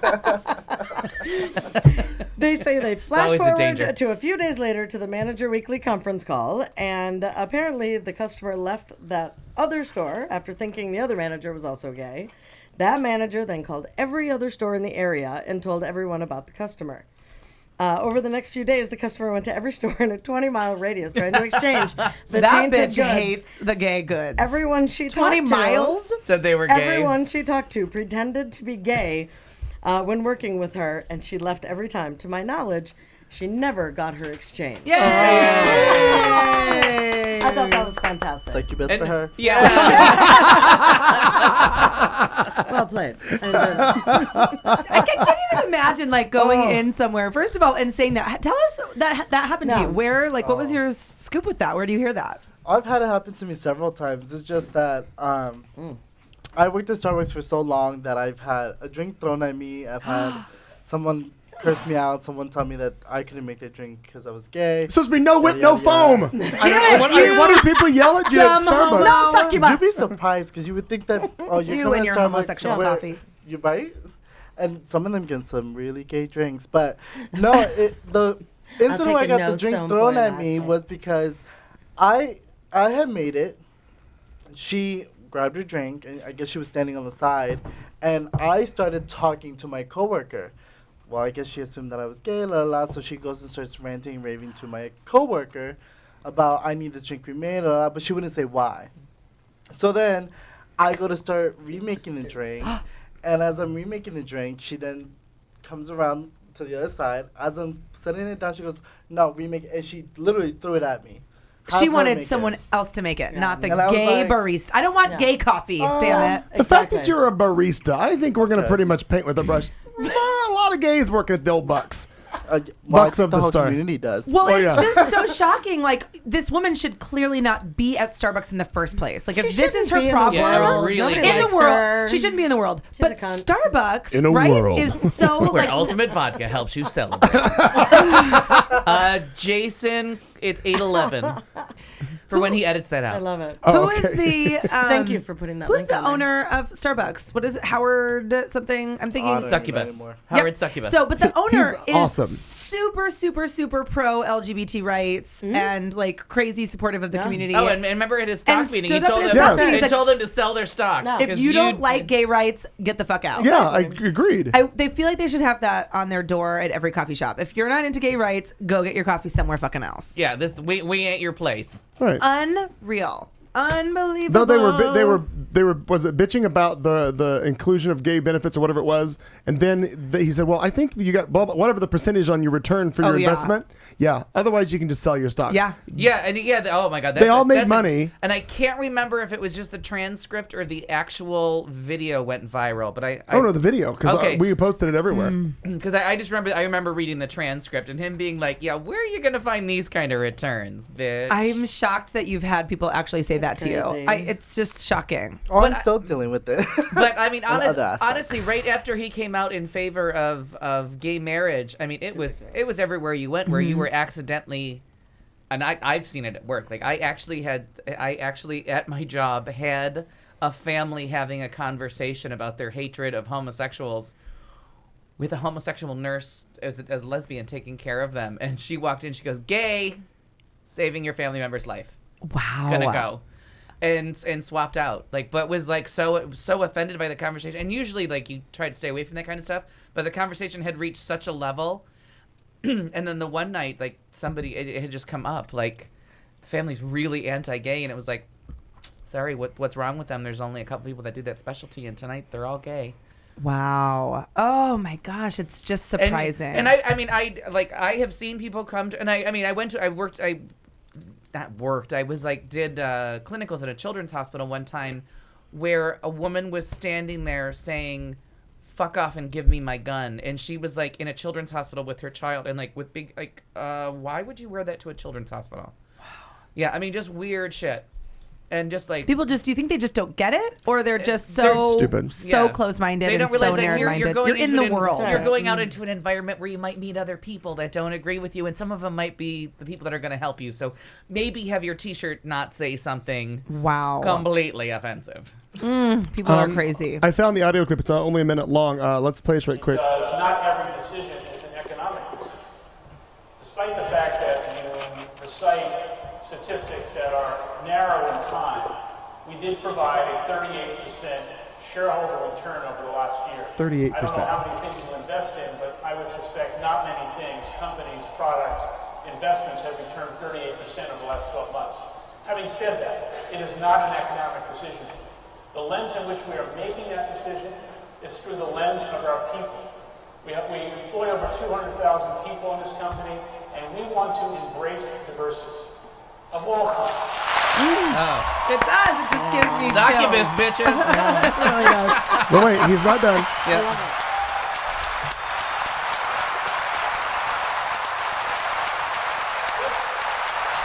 If you feel, respectfully, that you can get a higher return than the 38% you got last year, it's a free country. You can sell your shares in Starbucks and buy shares in other companies. Yeah. That's telling somebody to fuck off in a very nice way. But in a fiscally conservative way. Like when you find that better stock, bitch, Go ahead. buy it. Otherwise, keep sucking on the tea to Starbucks, who's giving you 38% return. There is succubus. They're the evil Love it, empire. I know Bianca. they have driven out a lot of my favorite places out of business, but I do have to support them every once in a while because they provide healthcare benefits. They pay a living wage. They pay livable wages. They give health care. They're super supportive of diversity and of our community. And I've gotten into, I know we've or had not. that conversation. I don't know if it's true or not, but they really do support The community. not the community, but the farmers, and making sure that Yeah. they do and they shade probably grown. pay livable wages to farmers, and when they buy their product, and they support the local communities that they are located Infiltrate. No, because they pay a legitimate amount. But for also, the coffee it's bits. even like the little things, like they sponsor the Little League team, and they get involved in this fair, and they donate to this cause. I mean, it's like very. Oh yeah. Would you agree? Right, like being a part totally. of that. I mean, when I worked at my particular store was inside of a Safeway, and at that point, that particular even little store was sponsoring two of the teams in my high school, so that they can go to the national games. But it's crazy because people don't really realize how much we do in turn for them. I mean, granted, I remember there were days that I stayed for 14, 16 hours because the other half of Lampu Estrait was just coked out of her mind. Yeah. Just saying. God, yeah, exactly. Because I try to stay away from the evil empires, but that's one that I just don't feel all They're that just guilty not that about evil. supporting. I know, but they do drive out all I know. local businesses. And they are the evil empire, but in scope of evil empires. Yeah, right. They're the lesser evil Yes. of the evils. They're not Walmart. We're Like, you know what I mean? Right. We'll wrap up our headline segment with this one last story. An Ohio man operating a motorized wheelchair along the road was pulled over by deputies and accused of driving under the influence. According to a video from the Associated Press, after receiving a tip about a possible drunk driver, police said they found Donald Law, oddly that's his last name, Law, on the road without reflectors or lights on his wheelchair. Law told deputies he was about a mile from home, and when they told him to get off the road, he said, you can hear him yelling in the video, "I'm not going nowhere, man." Eventually, someone picked up Law, who was charged with disorderly conduct and faces a court hearing tomorrow. Can we go? Well, if you want to go to Ohio. Yeah, we No. gotta get there. I know, didn't think no. you wanted to go. No, actually, I do want to go to Rock and Roll Hall of Fame. So Okay. someday Some point. soon, Ohio will once again be part of. Someday soon. I'm not sure where the hell that was No. going. Yeah. It sounded like a you're song. kind of almost in the Hunchback of Notre Dame. Someday you're kind of giving us the closing phrase. Not Succubus, but bitch. Succubus. Al, flip your iPod and get to where you need to be. First, ultimate vodka. I don't know what you keep doing that for. It's funny. Because Jason Covert's gonna put these on, so I want There you go. gifts from Ultimate Vodka. You are I can hot. afford to drink this, but it would be better if they paid me. Wait a minute. Sangria. It's not just for breakfast anymore. There's no corporate sponsor there, and this is crystal. But maybe this is maybe fucking they'll crystal. come- Your somebody will picture come is up- pretty, but this is Thanks. crystal. Even the mini comes in crystal. I'm just saying. Look, the label comes off so that it's a beautiful blue I crystal think bottle. sangria would give It is beautiful. You can really. gift people with things. Scents, Flowers. Did you urine check the samples that Not might just be for clean. breakfast anymore? God. It's clean as can be, yes. All right, Alfie, let's go, baby. Let's go. All right. Entertainment! All right, let's see. Where does this start? You must die and die now to win my indifference. I just wanted to say that out loud. Walking Dead season finale this weekend happened. I'm going to do a review of 2 TV shows that you should try to avoid. Chelsea Handler's in the news. Yeah. How I Met Your Mother ended. The finale of Walking Dead. News about things that are coming back. We have a sad death to report, a wedding to report, and succubus. The wedding and the death are 2 different stories, right? Yes, Okay. no one in the wedding died. Okay. And no one at the funeral got married. Okay. That we were aware We're of. not sure. All right, well, so we'll start with the endings. First off, Frankie Knuckles, brilliant music producer, remix legend. He most recently did the Love to Love You, Donna. I think he did Hot Stuff. I meant to write it down, but I thought, I'll never forget that, and then I forgot it. But Frankie Knuckles, brilliant producer for Too Many Fish in the Sea, appearances on Ab Fab, references on Ab Fab. Like, he's been around for decades. He died at a very young age. I want to say 56. He was very young and died unexpectedly, and a really sad day for dance music lovers because Frankie Knuckles has been getting it done You're right. for about 20 years. Hot stuff. Hot Stuff, yeah, and just a genius remixer. But Too Many Fish in the Sea is where I found him in the early 90s and just danced my ass off one day. And it's still here, so. No. Or it came back. Succubus might have failed. Back and better than ever. How I Met Your Mother ended. Now, I have never been a regular. I watch it quite a bit, but I don't watch do it too. every I've single never week. seen it in order. I've never cared about that, but it's hilariously I was funny. just watching that too. Yeah, but Why are people angry?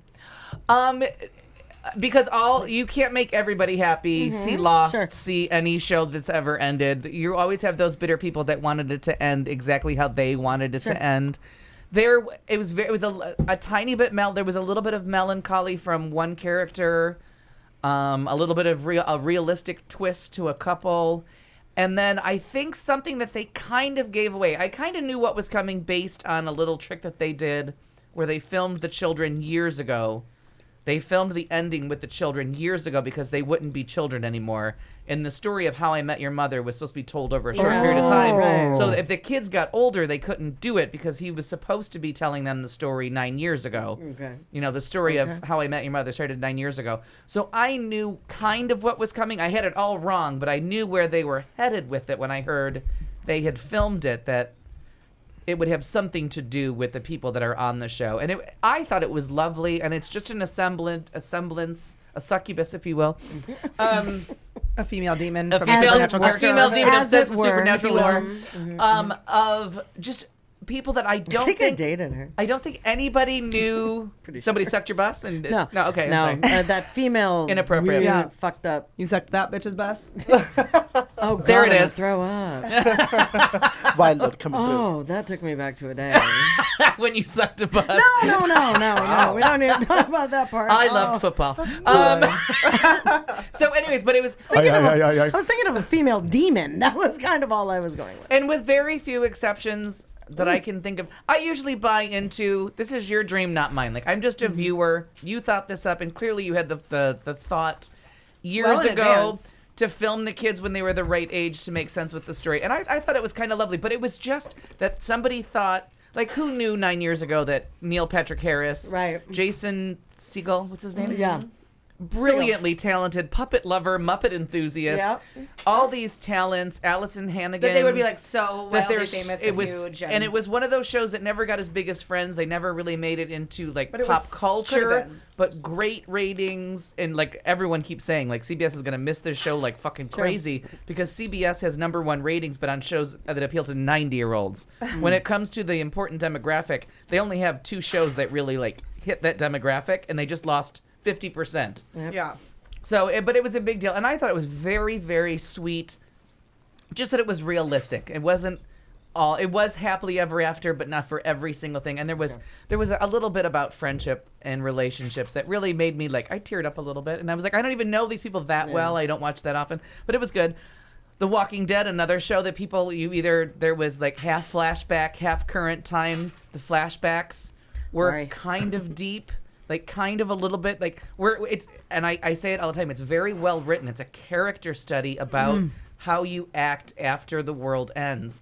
And there's zombies, there's eating, there's horror, there's a lot of tension, but then you always get this thoughtfulness that you're never expecting in a zombie show, and it always shows up. And in this one, it was here's this man trying to make a choice for him and his son to be thoughtful, to be peaceful after the apocalypse and like thinking he has a chance to be thoughtful, and then you see how the world changed 6 more times since he had that thought, and what he does to save his son, and it was so uber violent. It was gory, crazy. gross. I was on the edge of my coffee table. I had left the couch about 20 minutes into the show, and I was sitting at the edge of my coffee table going, what the fuck? I have never been... It has really been since Lost since I have been this invested in a TV show. I loved that part of it. When they're outside by that truck, I loved it, and I just I loved how crazy it made the character made him get, and that it was like a do anything moment. And if I had any power over using hashtags, and I think you have to have a Twitter account to use that, not anymore. It would have been Rick's not a pussy. Hashtag Rick's not a pussy. Right. Succubus. I have never liked the Succubus. I have never liked the lead character. I loved him. I want everyone to kill him. Like every episode, I'm like, turn a gun on him, kill him first. Okay. And I was so on board with going completely savage. It made him like instinct. a little bit weirdly sexy to me. Like I was like, damn, that I was like, oh, I'd probably do you now. Yeah, totally. I was ready to do him. I was so in Steven Seagal for 1 week in 1986 for so long. It was very strange that was like a sexy moment for him. But I will say, I thought the end was really bizarre. It was like a cliffhanger. They want you to obviously come back. But I mean, hello, I'm coming back anyway. Like, give me something better. I hated the end. And the girl that reads the comics that I'm friends with, she was kind of updating me. But hers is like, I don't know. Sometimes they go, I guess the scene that we're talking about was literally from the comics. The look at the flowers was literally from the comics. So it's kind of hard to tell in this succubus world. Mm-hmm. I just want to drink because my vodka's really good now. It's called Ultimate. Hi, it's from Poland. So coming back, Mindy Project comes back tonight with a 1-hour episode. Woo! It's their closest to an R rating, and allegedly it pushes all the boundaries of we taste. Love her.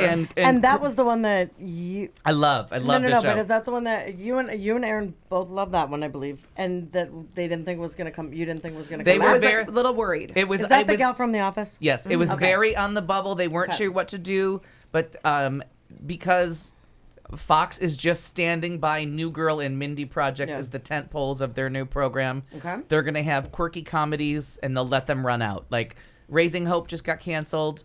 And they just aired their last episode, but they're like, we're not going to cancel something anymore. We're like, we learned our lesson from Arrested Development. We had it good, and we gave up, and we should have just said, we will have a night for quirky television where you all don't watch it, and you look at me like I'm crazy, but the crazy succubus fans, I'm going to drink more vodka, are there and are going to keep talking about it. Because I get pissed off whenever someone tells me, oh, I loved Arrested Development. No, you didn't. It got canceled. Right. If all of you that said you loved it, it would still be on the fucking air. I'm an Arrested Development lover that was post Arrested Development. I was totally that person that was like, it's so amazing. And I didn't know about it. It won an Emmy for Best Comedy in its first season. Like, this show had so much press, and everybody was like, it's too hard. There's no laugh track. It was so revolutionary. Which was so genius. It's why it's so funny. It was so genius that people were like, it's too hard. I can't watch it. Like, people actually said, it's too hard. Like, there's a joke that goes on for like 18 episodes. I can't follow a joke for 18 episodes. Oh, God. It's what makes it And I would meet people that were like, I can't think that much. Oh, for the love of God. The joke TV, is... goddammit. You know what the joke is? Her. Every episode has the joke her. Anyang, which means hello, and it turns out that it wasn't his name. He was Korean. He was trying to say hello to everyone, and but he everyone only spoke Korean, so he'd go Anyang, and they're like, hey, we get it, Anyang. We get your fucking name, and he was just saying hello. And the joke went on for like 60 episodes of like. And she tries to get rid of him. She's like, God damn it. I put in a request to adopt a baby, and I don't know. I got some fucking Korean kid. I don't know if it's a boy or a girl. She's like, you got to get him naked and slick back their hair in the shower. And Jason Bateman goes, just call CPS and say that. He'll be gone in an hour.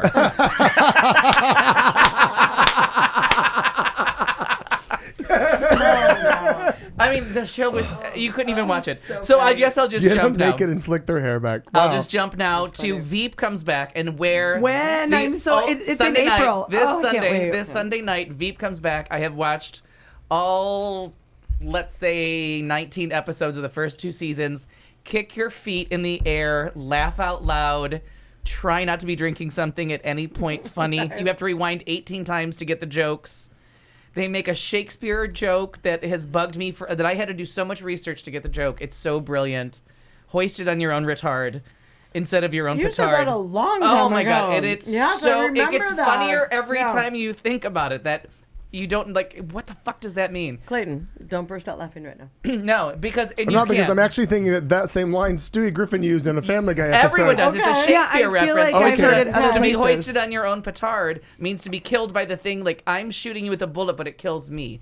Or like what you're blowing up the gate with to get in actually kills you instead of getting you in the gate. So you get hoisted by your own petard. Oh. And so they're trying in the episode, the really, really stupid fucking moron that runs her press thing sends out a tweet that gets her in trouble, and the congressman goes, "Oh my God, you've been hoisted by your own retard." And they all laugh about it because it's a Shakespeare reference that's really funny, and they're calling somebody a retard, which they do a couple times. Anyways, it comes back this Sunday. I don't care how you get HBO, steal, kill, charge your mother more rent, whatever you have to do. It is a very, very good show. But Veep is good. Chelsea Handler is going to leave E! Totally surprised about this, but I guess she doesn't like it, and she's being romanced and wooed by 7 different succubuses, also known as networks. Yeah. And I guess there should be no downtime. just She may have to lose the midget as intellectual property. Like, really? There's always. Well, I'm just saying. Isn't that I'm just funny? bringing that up as a succubus, but you just don't really know. Like, David Letterman had to fight really hard to keep the top 10 list when he moved to CBS because what's intellectual property? And it turns into a legal battle of what's yours, what's not yours. Right. And the top 10 list was one that they were like, does NBC own the top 10 list? Does he own the top 10 list? Can he do the top 10 list on the other? Like, they really crazy. It went like 3 or 4 court battles to find out what they could do. So now you have to find out what in Chelsea Handler's list. Wow. And so it's just that she doesn't like, I saw that she might be leaving, but she just doesn't like E! She doesn't like E! They're not visionary. They don't want to do cool things that she wants to do. She just doesn't like them at all. I wonder who she's looking at and saying, someone like this network is visionary. Like, I wonder who she's comparing it to, or if she's making that comparison. Well, I heard would she's say- coming to the show with Clayton McKee. I would say Comedy Central or Q Talk America would be great homes for She her. likes to drink. We're on board. And I think we And have I'm room not for afraid a of midget. little people. You have a likes doggy to door, so the sweat. midget can get right in. It's probably bad to say. I'll be called a succubus by 3 or 4 different organizations. But listen, it might get Chelsea's attention. So Yeah. you're welcome here, Chelsea Handler. So I just read it. So it's We have a door weird for how you and Chewy. how it will all pan out. Right. Frozen. Comedy Central. Now love we're just them. going to go in order because I'm too drunk to figure out the difference. Okay, I'm going to do 2 reviews. 2 new shows on NBC. They're on Sunday nights. Believe was a story about the little girl Saw the who's being previews. protected Too by a weird. special group. I kept up. You like it? The worst child actress in human history. Oh. I keep hoping the bullets She's will no hit her. Dakota Fanning.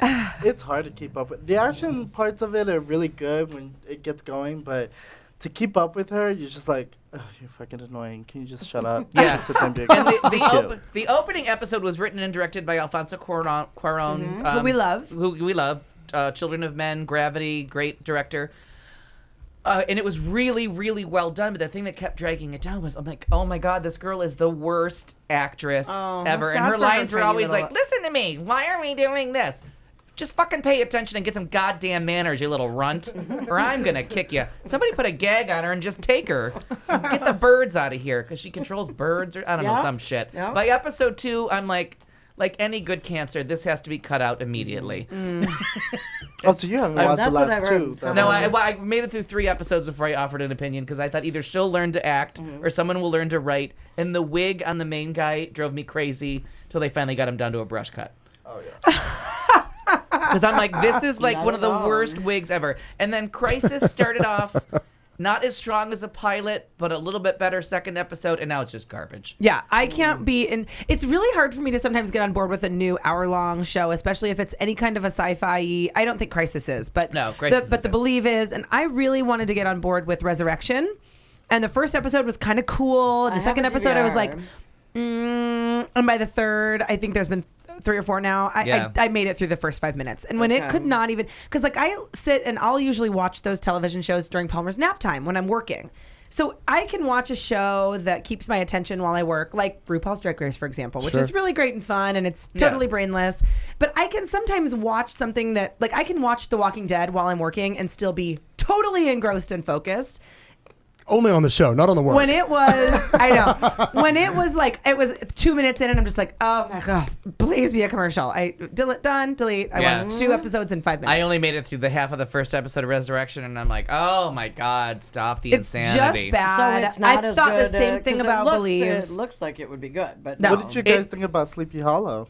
I love Sleepy Hollow. So Kelly kind of gets into that. They didn't even say what was happening next. It was Oh just no! like- It had gigantic ratings that they didn't know what to do with, and it was meant to be a 13 episode show because The Following is what took over for it on Fox, and they renewed it like episode 2, like huge ratings. I listened so to they just went- yeah, for listen to Sleepy all the Hollow. episodes from September to December. I was hooked on Kelly that show. I likes watched that. all of them, but then all of a sudden it just stopped at 13. They didn't say it was like a finale show or. Oh no, they anything. did. They did. Oh, see. Oh, that- they made it very clear that it's coming back. Okay, cool. But What about- it may have already been filmed when they decided, because all these shows now, like The Following, are meant to be one season, and then if they get renewed, they'll kind of find, like The Following, they'll find a way to maybe work in a second part. Oh, that's like Teen Wolf. Yeah, but if which they Kelly loved Teen Wolf. and now this I last watched that whole summer season. it was Under the Dome, and it's because That's what I was going to ask you. What happened with that one? yeah, it's coming back because It the is. ratings were huge, but. Unexpectedly And huge. RJ was asking something. What about The Following? Are you watching or doing The Following or no? Yes, and I have RJ. I just want to tell you, I sit on my coffee table with and I have all my socks from my drawer, my rolled up socks, and it's inspired by Buffalo Bills fans that have foam bricks. And I literally throw rolled up socks at the TV so it doesn't hurt the TV, and I'm like, motherfucker, that doesn't make any sense. Things that I say during The Following: succubus, because this vodka is delicious. It's ultimate. It's from Poland. Things I say to The Following: call somebody. Don't go in alone. Have you ever heard of backup? What the fuck is wrong with the FBI? Sounds like a night at Al's house. Oh my God! It's probably more entertaining to watch me watch The Following And than that's it is just to the first actually 10 watch The minutes, Following. yeah. Oh no! Oh my God! It's so they make the dumbest decisions on that show, and everybody goes down a dark hallway Alone. that has cement walls and no reception by themselves, and doesn't think to say, I just walked through like last night. I walked through a fire door that leads to an abandoned market that might lead to the street. How about you go to the other side of the market and wait for me there because I just found blood and I think I solved the crime. No. If only there was a device that had been invented that could make a phone call from you You'd to be someone so else. bored with that TV And then show. 18 fucking SWAT guys are standing around, and one of them answers the hospital phone. Hello? What? Oh, who? Where? You have a goddamn walkie-talkie on! They're coming for the body right now. Close the door and don't believe anybody. I could get the show over in like 2 episodes, but I can't turn it off. I can't turn it off. It's too good. Wow. Suck The your Following. fucking bus. I Suck need your to try fucking that. bus. Things Oh. RJ says. Kill that fucker. Can't stand Emma. I can't stand Emma. I want to put a That's knife funny. through her neck and then watch somebody hump her because they will. Because Oh my God, that is so. Are you said the guy from humper. Florida? I said humper. Wow. We don't know what hump means. I think you're. I think we do. You're Jake Oh, my I know gosh. what it means to me. It's crazy. And It's it's a not hum- cute when you have a knife in your crazy. neck. And It's a homonym. I got home last not. night late on Monday night. I doily walked home through my succubus. Good. And I got home and I'm like, oh, The Following was on. I'm like, I don't know if my blood pressure can take an episode of The Following. So I'm like, all right. So this morning I got up, I brewed a cup of coffee, I got my socks ready, sat on the edge of the table, and Your I'm like, sock balls. bring it, FBI. Yeah. How the FBI sucks in 104 words. Frozen is now the #1 animated movie of all time worldwide. Wow. It I is have now to cheer for that because I love it so much. I listen to it every day with Palmer. It We're is now obsessed. the #10 movie of all time worldwide. Wait, Wow. I'm sorry, of all time? Number Of one all time. animated It of all just time. passed Toy Story 3, which used to be number 11, and it jumped. I can't remember who it passed to become. It is now in the top 10 highest grossing movies worldwide of all time. Not animated movies. No. Of all movies. Movies. All movies. It is Holy the #1 animated shitballs. movie of all time, and it is now number 10 of all. And 3 of those movies, 2 of them are like Star Wars Episode 1650. Who gives a shit? 2 of them are like Pirates of the Caribbean. I mean, it's all trash. But they're big. But they're big worldwide. But they're big worldwide. Blockbuster-y. So here's a story about a little girl in a Dina Menzel song that all of a sudden has entered the ranks of like, it's so universal in its scope, and what they had to do was totes poots. They had to, I can't remember now. I might be getting it wrong. I can't remember if they opened in Japan or Russia that put them over the mark, and they'd been waiting forever to open it because they knew that it would do it. So they'd been waiting for this opening because Disney knew that not with Pixar. It's not Disney Pixar. This is a Buena Vista This is film. Disney. This is Disney itself. So fuck Pixar. Well, because Pixar, they aren't the Succubus, singing movies. Pixar is not like the musicals. I mean, Disney Right. Buena Vista is the musicals, like the good, Tangled. get back to your roots. Yeah, get back to your roots. Do what you do best. Maybe be racially offensive. Steal And a they cup. were copied too. Huh? They were copied, their logo and everything. I don't remember if it was Canada. I think it was Canada. They released a movie using the Frozen logo. Oh, they'll get sued. And Do they not did. fuck with Disney people. They already got sued, and that's actually what made Frozen a little bit more. There's big probably a into the lawyer picture. right outside the door waiting to knock because I said something bad about Disney. Because they're like, succubus, bitch, we're coming in. You do not fuck with Disney. I was just listening today because every time we get in the car, Palmer, I mean, it is just, it is like little girls and little boys and parents and everybody. I mean, it is the best. But Palmer, every time we get in the car, she says, just Frozen, please, Frozen. Frozen? She's 2.5. She's knows going to be like, succubus, bitch, if you don't put Frozen on. all of the lyrics to every single Frozen song. I mean, the main songs that we listen to. She knows. She sings them along. She's 2.5. The girl can barely speak, and she like is singing all of these Just songs. change her name to Al and make it the Sound of Music, and you got me doing the Lonely Goat Herd. I can play. I'm the goat. I'm the herder. I'm the bartender. What do you want? Like, She goes every day. Smitty. She Oh, has. She Smitty. wears. We have to like tie What a was her blanket agreement again? We have to tie a blanket on her shoulders. she's And cold. put a crown because she's Queen Elsa. Every day she's Queen Elsa. I just decided I want to meet your daughter. She's When pretty you demand a great. crown and a robe every morning. clip-on earrings and a bag. She's Barbara Queen, Seville? and we have to call her Queen Elsa. And if I say Princess Palmer, no, mommy, Queen Elsa of Arendelle, and I just Bitch knows her shit. I wonder when they're going to turn it into a Broadway musical because that's happening. It's in the works. The problem is that Idina Menzel's getting a little long in the tooth to play a girlish princess. Right, yeah. So she's gonna end up being the dead mom or something. Spoiler it's alert. just so good. A mom dies in a Disney movie. Idina Menzel is like Bambi or something. Like Bambi's Well, I was just mom. going to say, so he died. Bambi's mom was shot. It's Disney. Yeah, somebody Parents- dies. Parents let me- always die. Okay, for those of you that are Dumbo? new to movies or cartoons, if it says The Buena Lion Vista, King. Walt Disney, a parent's gonna die That is actually really weird. Why is that? because they're dark fuckers.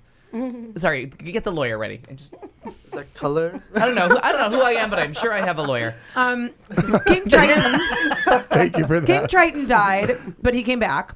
But when Ursula they find rises a way up to out come of the back, 'cause Queen, they have one more song or to when sing. Ursula rises her way up out of the ocean, like some of those are scary. I know that was weird. Again, are you new to Disney? They're a lesbian terrifying. It's weird. They're terrifying dead parent movies with a catchy song. Like, Yeah. that's the theme, and then you get a ride out of it. God, it's crazy. God, my mom died, and I know this really good song. Can I have a roller coaster? What? Disney 101. You can, and it's amazing. And then you and show I up love on all Main of the roller Street, coasters. USA. Yeah, exactly. And I would never condone the use of drugs or anything like that. But However, should you be at the happiest place on earth, there is a cave located on Tom Sawyer's Island that offers just a little bit of discretion. And the aerial cars also are a place where maybe you could enjoy something medicinal, something that might help with your anxiety, seizure disorder, the list goes on. Right. I'm in And California and I then have anxiety. Catch the light parade. Oh, okay. Once the blueberry passion flows through your entire system and you can watch, if you've never been high at Disneyland, really call your travel agent. Book a room. Book a room. You've been Because planning. let me tell you, kids, it's because you know where the imagination comes from? Pot. Is that really right? Because then you're a little bit more tolerant that everybody at that park has a handicapped child. How is that possible? Not anymore. How does everyone have a handicapped Not child? anymore. They changed that. Ooh, what did they do? What did do? they change? I don't know. They Did- changed it. Okay, I was going to I'm say gonna something. Wait, we I was talked going to about say that. something even offensive by my standards. we talked about that. I'm intrigued that you.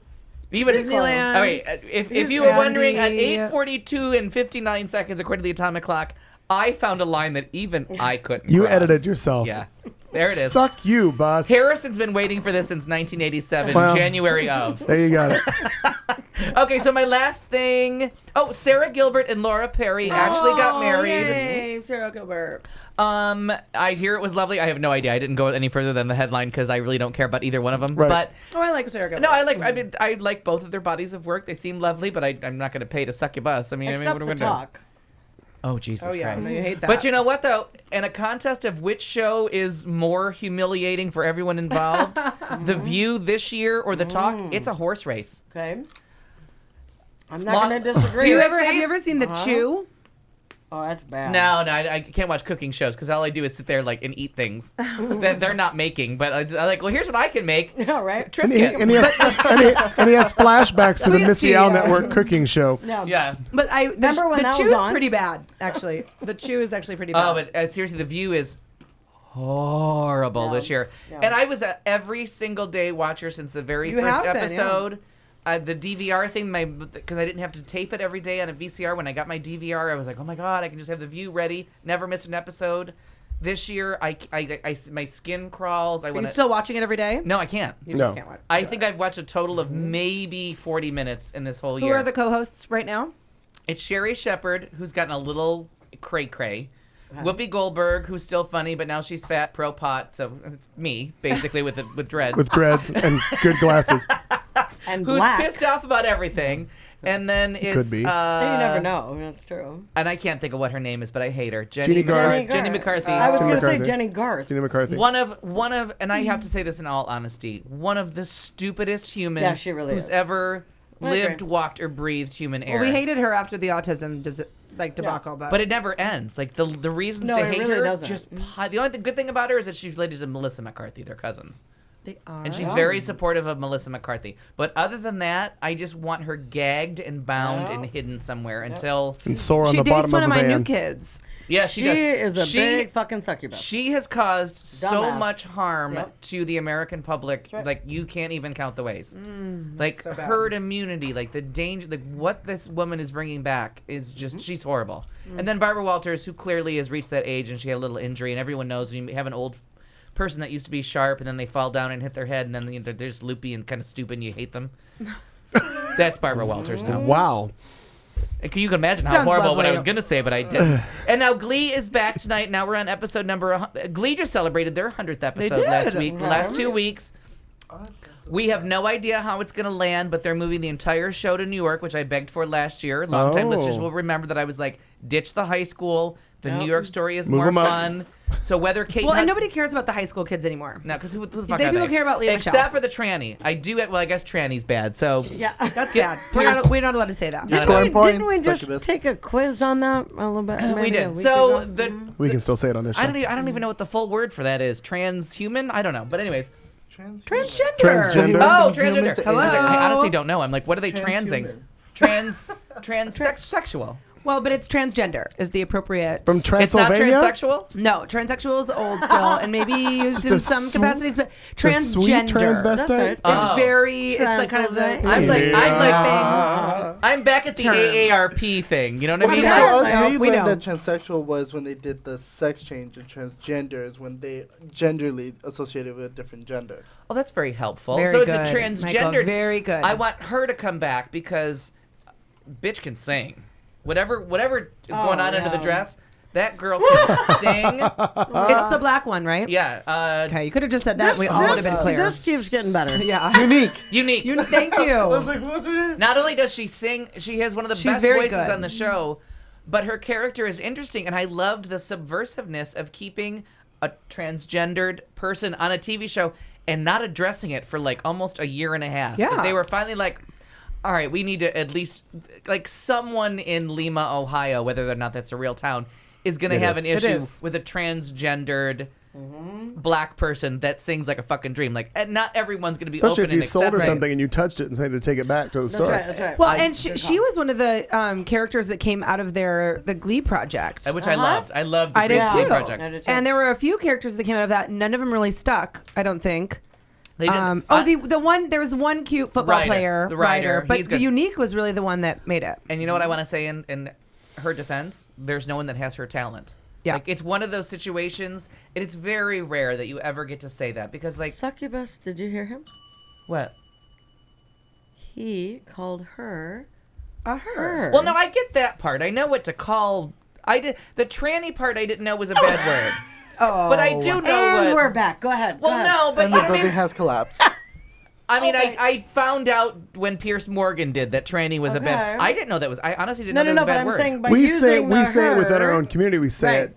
Right. But it is But- derogatory. I and offensive. never meant it. I never meant it that way. Yeah. I just don't. I And it's less about that and the fact that you use the correct pronoun. right. I get. No. That part I'm completely Okay. on board with. Because You're it talking looks about the like a language. her. Whatever sex you No. identify with, I get it. Like whatever you're presenting yourself That as, confused me from I will play along. last week, I too. just don't know all the politically correct things. Right, like, right. I get that. I never meant tranny as a slam. I never meant it as Well, a bad and thing. I think that So it- I just a few years ago, Right. you could say it in a joke, in like maybe a joking kind of a context, or it's one of those words that's evolved to be a lot more derogatory that people are not tolerant of anymore. Yeah. That word, right? Whereas it maybe But like the Soviets, and I said it earlier, Years ago, you I could just have need used your it. PR people to call me Right. and Tell me what's up. Are you Right. Russian? Are you Soviet? Right. Like I don't know. I'm not sure. I didn't get all the, and because we have the Barbara Streisand video where she talks for the American Association for Our People, like that's what they used to be called. yes, well, And- that's exactly right. Like it just changes throughout time. So you just got to get me all the information, and Mm-hmm. I'll try Yeah. my best. I'll fail most of the time, but I will honestly, I'll give it the old succubus College try. try. I went to love succubus. you. Yeah, exactly. So that's just there. So we don't know who's gonna stay. Like we don't know. Like will Matthew Morrison still be on there? Will Jane Lynch still be on there? Like all of the high school people might be gone. Oh. So they're gonna reboot this season, do New York, and the next season ends it, and it'll all be New York. So it could be a whole new cast. It could be Kate Hudson as the star because she was so good on it. So it's and what's her face who came back last episode who was so good? Gwyneth Paltrow. yeah. Oh, Is Becky still there? Becky's still Yeah. there. Becky's still there. Becky's still good. She graduated. doesn't have a speech impediment. Kind of, Coach. She doesn't talk like the chick from South Park. So we don't know if she'll be back, but I will tell you that Ryan Murphy casts casts a wide casting net, and he casted this unique person who truly is Yeah, that's true. oh Jesus, trans what? Unique. Transgender. Trans unique. But he Unique. cast her in that role, and because the bitch is talented, like whatever they do with her, bring her back because that girl can sing. What I also heard about the whole thing with Glee, because I have a friend who's just obsessed with it, was that Did that mic die? My name is I Al. think so. I think so. I don't even think it's on. I may be talking into this one. Oh no. Can you hear me? Hand, Yeah, me, that's hand, better. hand me that mic. Is that they are actually one of the plans that they have decided to It's on. do. Is it on now? Wait. No. Was that they're gonna take all of the cast members from the high school and do the tour with them again, and then until basically the year passes, so like they're graduating, do an episode where they're graduating and No, they bring already them to did. the- That was last week. They all graduated. Everyone's graduated. How come you're behind on so much television, Michael? No, You the watch high a lot school of it. students, like the new ones from this year, didn't They're graduate. probably gone. But that's what I was saying. They're saying that they're gonna take them on a tour, Right. and then they're gonna do like. But the a mini last time they episode did the for tour, that. it didn't sell. That's why they stopped doing the tours. Year 2 of the tour didn't sell anymore. The first tour, I was at the Verse tour, the very first show ever. It was here in Phoenix. It was so amazing. You were at my birthday party. there? Yeah. That was also called my birthday Oh party. yes. That's right. That was. Thank you for hosting that birthday party. It was really fun. It was my pleasure. So it's really going to be strange to see, and I guess the big question, like, what the buzz is whether Naya Rivera will come back, because Brittany came back and they redid the lesbian storyline. Yeah, they were like lesin out. Oh my God, that big is time Leslie. And I have to tell you that Ryan Murphy, he has his faults, he has his problems, he digresses quite a bit. I don't know where anybody else that could be blamed for that besides me. But you know what I mean? It's not a straight storyline, but like he gets you people with disabilities into a storyline without ever apologizing or giving you a very special episode. No, because it's life. It's No. he just it's the, a, the 90210. Yeah, like you Very know what I mean? special Like, but episode. like, and the Right. fact that the gay sex part is pretty good. Like Kurt and Blaine weren't just like they got it on. Like there was an episode where they actually fucked, and they talk about the fact that they fucked. But the subversive part of it was that that was the headline that everyone was focusing on, that Santana Britney thing had like girl on girl kissing, all kinds of dirty things. They talk about sisters tribbing jokes. all the time. They're like, let's do this. Let's scissor. And I'm like, yay. Yay. I mean, it's you should do that. It's outright dirty, but people don't, like, it hasn't made the mainstream of dirty conversation. So this, and then they had Unique on there and never really addressed the fact that that was a transgendered person until episode like 40. Because mostly they aren't sucking buses, but they are talking about scissoring. They're tucking all buses the time. under their pants. So that's it for entertainment. Bad words. Oh my God, I'm going on Saturday. Everybody pay attention. Bad Words is open now. It's not doing that well as far as public goes, but as far as the critics go and the audience scores for the few that have gone to see it, it's Jason Bateman from Arrested Development. I really want to see that. I just love him always. He did 3 sucky movies in a row for the paycheck to pay for Bad Words. And it's a 40-year-old going back because he wants to win his spelling bee. This is his baby, produced, directed, co-written by Jason Bateman. And all of the promise of Jason Bateman's career is in this movie. Have you seen it? Yes. And I can't wait. It's so fucking funny. It will kill you. Okay. But it's one of those movies that I'd be like, I don't get it. Because I'm worried. Because Kelly's all excited about it, and we're going on Saturday. No, you'll die. But I know I will love it because it's I love dirty, Jason Bateman. Profane, and I'm worried that she won't like it. I like it. Mm-hmm. Oh, she'll love it. Yeah. Okay. Good. She's going. Yeah. It's that style of. She's humor. not an Arrested Development person. She may not love it. Yeah. Are you good? I'm ready. Yeah. All right, it's Katie June and some sports. Diamondbacks opening day was yesterday against the Giants. Yikes, D-backs fans. The Final Four, there was an Arizona upset, and people rioted in the streets. The Phoenix Mercury starts in May, and we can't wait, but we get a preview of Brittany Griner at our very own Phoenix Pride and her new book, Hobby Lobby. Suck it, you succubus. Game of Thrones star is gay, and maybe Miranda Kerr in sports and other stuff. Oh my God, that's awesome. Okay, so the Diamondbacks had a big day, big opening day. People were really, really excited. I mean, for God's sakes, the news was going bananas yesterday with all things Diamondbacks. It was like, check out their new food, check out their new stadium, look at this new restaurant that's here. Talk about like corn dog. They're literally having like an 80-foot long corn dog stuffed with cheese and jalapenos. How much does it cost? $20 some odd. And you know what they did? Guess what they did? They sold out. Oh, that's disgusting. It was a 20. It's like an 18 inch. It's $25. It's a corn dog. Oh yeah, $24.99. Wrapped in a blueberry, wrapped in a Bloody Mary. It's literally wrapped in. It's a hot dog stuffed with cheese. Then they put jalapenos and like fucking sauce in it, and then they deep fry that shit. I don't even know how it works, but it's literally like this long and comes with fries, and they're like meant to be shared, and it's disgusting. They had videos of people with eating your cardiologist. This. You can't pick it up. You have to like hold it on its giant. They're really trying to rival that Alice Cooperstown dog, that giant Coopertown thing that he does at his restaurant. It is. When I heard about it, and then of course I saw pictures of it and video, and it's gross. So eat that. There were bands, there was live music. I mean, it sounded like I believe it. I do believe it. It sounded like a carnival happening all day at the Diamondback Stadium. And I'm putting the link on the chat board right now because it's gross. You just have to know. And sad pans. The Diamondbacks still must be stuck in 2013.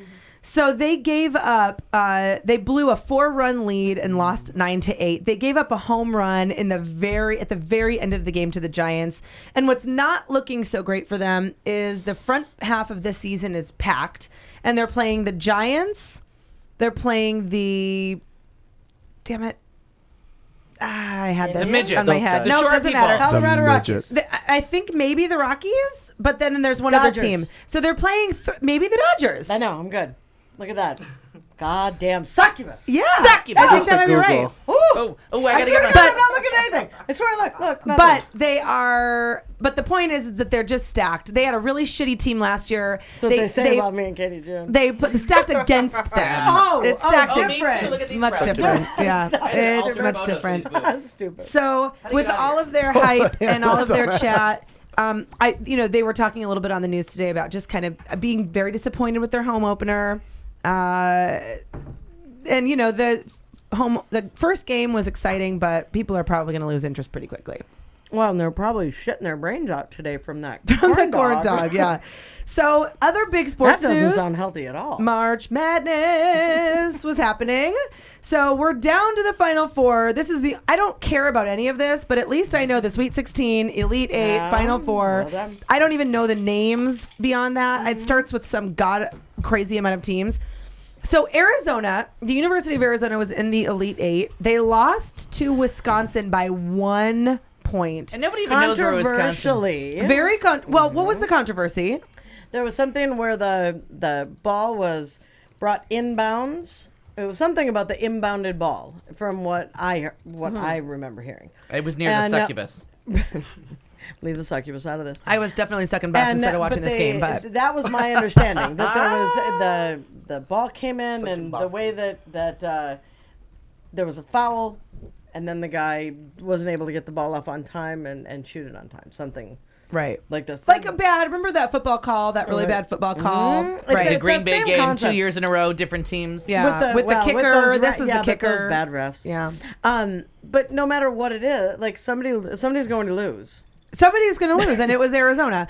And I think Arizona was expected to win, so they got knocked out of the tournament. They were. And they are no longer in the Final Four, which I just don't get it. Like, I don't get your team doesn't win, so let's riot and burn cars and, like, flip shit over and let's riot and loot. I just look weird to me. But because it gets on the news like that and you were fan mentality. You were part of But it's the same history. It's the same concept when they win.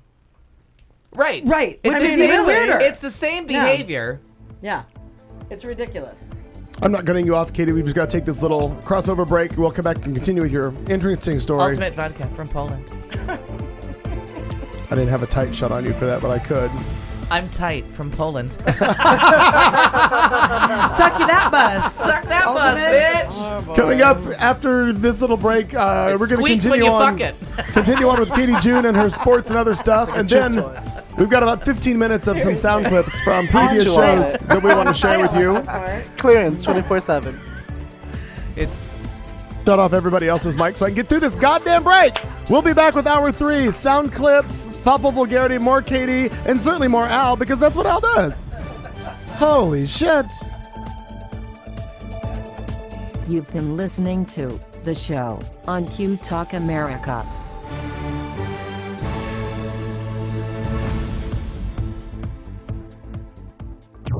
This is Q Talk America. The following broadcast contains adult humor, language, and topics, along with partial nudity. Actual knowledge is used sparingly. The show is a result of a lost bet and a bad game of rock, paper, scissors. It's The Show with Clayton McKee. And now, a man with a face for radio, Clayton McKee. Good evening, everybody. It is a little after 9 o'clock. This is hour 3 of a 3-hour show, so you're almost done suffering through it. This is The Show on Q Talk America, coming to you live from Studio C in the heart of Central Phoenix, Arizona. Thank you all for listening. For everybody in, Jordan, the United States is still listening, and all the ships at sea. Doesn't Jordan have a queen? I'm sure they do. Yeah. Let's ask them. Just the one, dear. Yapple dapple. There's a thin woman trapped inside of me. Just the one, dear. Just the one, dear. I'm sitting here with Katie June, Marnie Ryer, Michael Mejia, and Al Perkins is here as well. We're in the middle of Katie's sports and other stuff. Katie, take it away. So we're talking about the riots that were happening in Tucson when Arizona lost to Wisconsin. And if a riot happens in Tucson, does anyone hear it? Yeah. Well, apparently the whole world does. And one of the biggest reasons is because there was this, did you hear about this girl who was attacked by one of the police? A little girl. And we got it. Not necessarily like a little Not girl. a child, Sure, but right. a small Small woman. Mm-hmm. And so the first video that comes out of this woman is, some cell phone cam. And you basically see her kind of out of the corner of the image come in. And this police in full out riot gear with the big battering ram, like armed guards, knocks this bitch over the back of a bench. and she falls over backwards, and it doesn't appear that she's doing anything. So the day goes on to get more footage, right? More people that are filming, and you can very clearly see now at this point, this girl is just walking through the crowd, and this policeman with this giant arm guard is running towards her and just takes her out over the back of her back. Surprisingly, she didn't break her back. I mean, she flopped on a bench and just kind of bent in half over the back of this bench. And to watch the full video is so disturbing because this girl is doing nothing. And the legal experts, even on your favorite show and mine, Mac and Gatos, who these guys are against anything. They love the police, and if the police do it, it must be right, that kind of thing. And even their legal expert was saying this police is going to have to lie. He's gonna lie, because what this video shows is that even if she was yelling and screaming, her actions were not warranted for the behavior. And they're saying this guy is going to have to make up some real great story to try. Because if you're yelling and screaming, the other person can walk away. Yeah. You're yelling and screaming. If you're not trapped. But it doesn't even. But the worst part about this full video, this girl's not even paying attention. Right. She's looking at a cell phone. Yeah. She's just walking, and I just think it's one of those extreme cases of, extreme police brutality. This guy is amped up. Are you showing him the video? Yeah.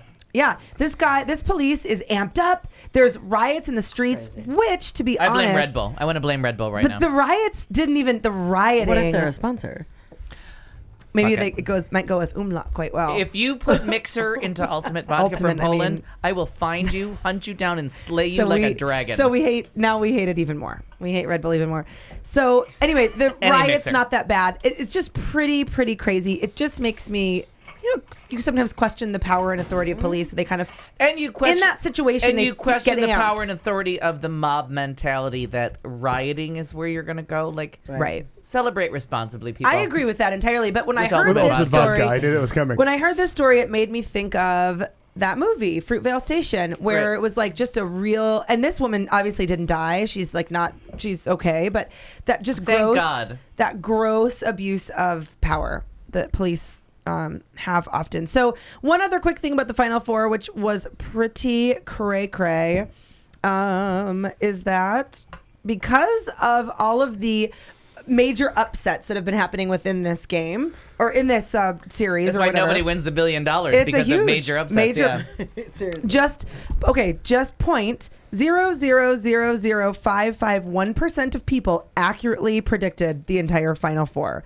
Out of the more than 11 million entries in the ESPN's Tournament Challenge, only 612 out of 11 million picked the exact Final Four. That's 1 in 18,100 people, or almost the equivalent of one person in a sold-out Madison Square Garden getting it right. Yeah. It's pretty crazy for all the people that participate and lost money. All right, so we've got next Mercury is coming up. I'm very excited about that. Opening game is on Seattle versus Seattle here on Saturday, May 17th. So we're very excited about that. The Mercury is doing a Pride Night this year. They've done often Dads and Daughters Night, and they do a Mom Night, and they do Dykes things. And Dogs. They do everything. Oh, crazy. Sure, but they have never done a Pride Night, and the gay community has, specifically the lesbian community, has felt very sometimes supportive. Abandoned by them. So I'm really excited to look and see. HRC will be a part of the Pride Night, so I'm really excited to see how that goes. And what's even more exciting for me, very specifically, I don't know about my friend Clayton McKee here, but Clayton and I are hosting once again the Phoenix Pride Parade. Yes, we do it Which I'm this coming excited Saturday. about. Yep, this which Saturday. I had scripts for that I haven't done. Yep. And Brittany Griner is the celebrity grand marshal. Woo woo! Oh, fantastic. From the Phoenix Mercury. I'll let you read that script. Thank you. Yes. In a side so note. Excited. I'm going to also give you my phone. I'm going to run over. I'm going to do pictures. It's the whole thing. I have a plan. I don't mean to succubus, but I am really annoyed with the two of you that you didn't tell me that the headliner on Saturday night, so I could ask for it off, was... We only deal with the parade, bitch. So Neon Hitch is on Saturday night, but the headliner is Matt and whatever, Great Big World. Great Big World. Okay, my favorite band of the last 5 months. Oh my you God. buried the How headline. did we not every keep up with your favorite single band of the last I 5 don't months? recall my job or her job being to inform you what the fuck's going on in the world. But they also started really late though, because or at least we all barely found out about 3 weeks ago that those are the people that are going to show up because they said Neon Hitch. Oh, yeah. I She was wanna the one on fuck you everything. better, which I love that song. Which I'm only going to stand and watch her sing that song if Jason Medina shows up and actually performs it with her, because that's all I care about. Oh yeah, But what's it called? A Brand New World? a whole new world. Great Big Great big World. world. Thank you. A Great Big Such a World. best. Matt's Big Breakfast, or what's it called? Oh. That band. Oh, Matt's Big Breakfast. Don't go. Don't believe the hype. It's Really just don't. eggs, The, people. the bacon has too much It's pepper. just eggs. It's Too just peppery. eggs, people. But a Great Big World, or whatever they're called, is like my favorite band of the last.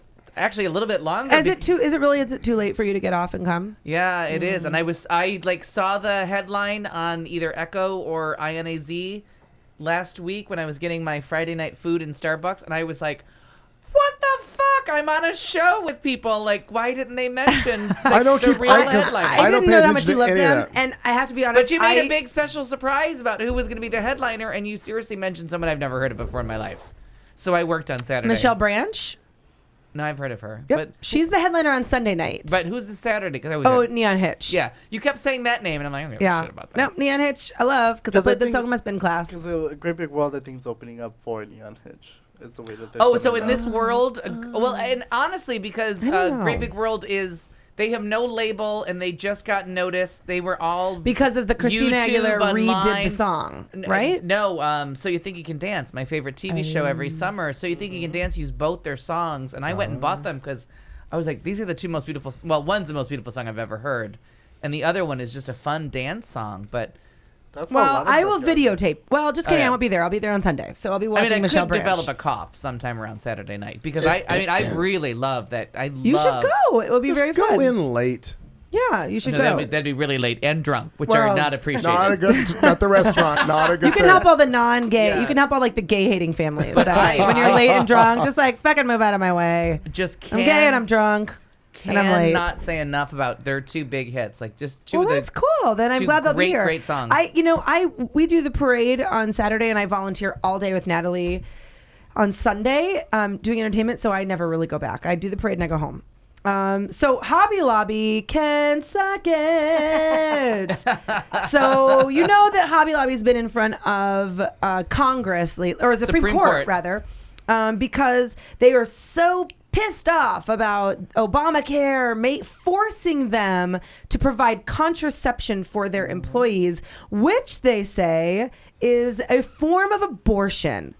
What the fuck? That contraception preventing pregnancy, any kind of contraception, the pill, condoms, all this shit Swallowing is now any of that. It's now a form of abortion. It's not because The fucking kid's not born. God damn it, you're preventing. They're not even but that's conceived. but You're preventing the sperm conception. never But met the egg. But there's no That's science. how the Catholics But they're- look at right. it. Well, That's they how- literally and I'm not think- trying to like pick on, but that's how Yeah, it's but fuck looked them. at. They I'm literally with think you. that the only reason Succubus. people have sex is not because it feels good Yeah. and not because it's fun to do, You're not but supposed because to. you reproduce it. That's it. Yeah. And what demented planet are people like a part of? Like what horrible world Planet Hobby do you Lobby. live in that you can't have sex for enjoyment? Like that's just false. Have you seen some of the people that work at Hobby Lobby? I've just- tried late and just not working out. it is just. So here's the worst part. Just saying. Yeah, here's the worst part. So they're this Christian-owned craft supplies, which The like Amish? Come on. Go fuck yourself. You sell crafts. Shut up. They It's were like it's so like offended. a shitty version of Michael's. It's really horrible. So here's the best part. They judgmental have gone Michael. all the way to the Supreme Court because they're fighting Obamacare. But Mother Jones learned on Tuesday that the company's retirement plan Here we go, has here we go. invested millions of dollars in the manufacturers of emergency contraception and drugs that are used to specifically induce abortion. Their 401k retirement plan holds $73 million in mutual funds $1 million. that invest in pharmaceuticals like Teva Pharmaceuticals, which makes the fucking Plan B morning after The pill. abortion pill. The abortion The pill, abortion right. pill, and Paragard, a copper IUD, as well as Pfizer, the maker of the abortion-inducing drugs Cytotec and Prostin E2. So I want all of you. This is seriously not brought to you by Ultimate. Shh. I just want to let you know that you have to go home or do it right now if you have some kind of portable device with you. And you have to post this again and again and again and again and again. That they invest money in actual abortion drugs while going to the Supreme Court to do something that prevents abortion. Yep. So the reason for contraceptives is to prevent someone from having to make a horrible choice later down the road. These fucktards, and I'll devote 47 minutes of this shit. These are the most evil humans on Earth. They really are. They are putting all their money for because they know there's money in it, while standing there with a cross up their ass. These are fuckers. And if you go to Hobby Lobby, I would rather walk with you through Walmart than go to those motherfuckers. And by the way, that's a huge statement. Oh, yeah, it really is. Because I'm really not going to go to Walmart. May I just? So did that because I have seriously just been into work all day. So is that something that just came out? It just broke. So, it broke today. So the Supreme Court. So the Supreme Court said, wait a minute. No, they don't know yet. Oh, that's Mother what I was Jones wondering. just reported this today about what they're investing in for their... And Mother Jones is a legitimate... Oh, a very important timer. Oh, Mother Jones. Yeah, Mother Jones is where we get the 47% from Mitt Romney. Mother Jones is legit. Mother Jones is legit. Super legit.